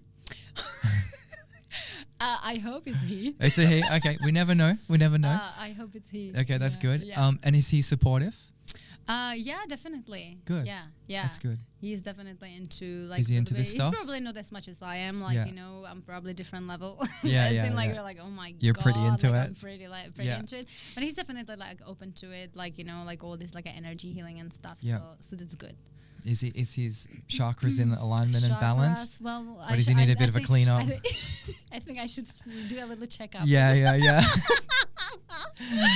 Pull out. Like every time when we have an argue, I should be like, baby, are your chakras in alignment? How's your root chakra? It's pretty like out of alignment. Yeah. So yeah. That's cool. Yeah. Well, that's good. What did you guys connect over? What's some of the connections that you've got with him? I would say that's probably the energy. Nice. Yeah. Like So and he's actually 10 years younger. Okay. So, yeah. Wow. Okay. Yeah, I know. So that's why on the beginning it was really. I was like, no. So he's 25. Yeah. Yeah. Wow. I know. Yeah. So I was like, I could not even imagine like being together, because I was like. It doesn't fit the normal box. Yeah. I was just like thinking, when you think from your mind. Yeah. You just like, it can't ever work. Yeah. Because you just like try to analyze the logic mind and like say, well, you're 35, basically completely different life stage. He's 25. Or like 24, should I say? I'm 34 now. Yeah, so, sorry. It's my apologies, that was mine. It's even younger. And we met basically when he was 23 and I was 33. Yeah, so right. Okay. It's even more. Yeah, wow. But then, somehow, something always kind of brought us together. Nice. So it's like about like the energy, That's cool. So yeah. My housemates, they're short-term housemates.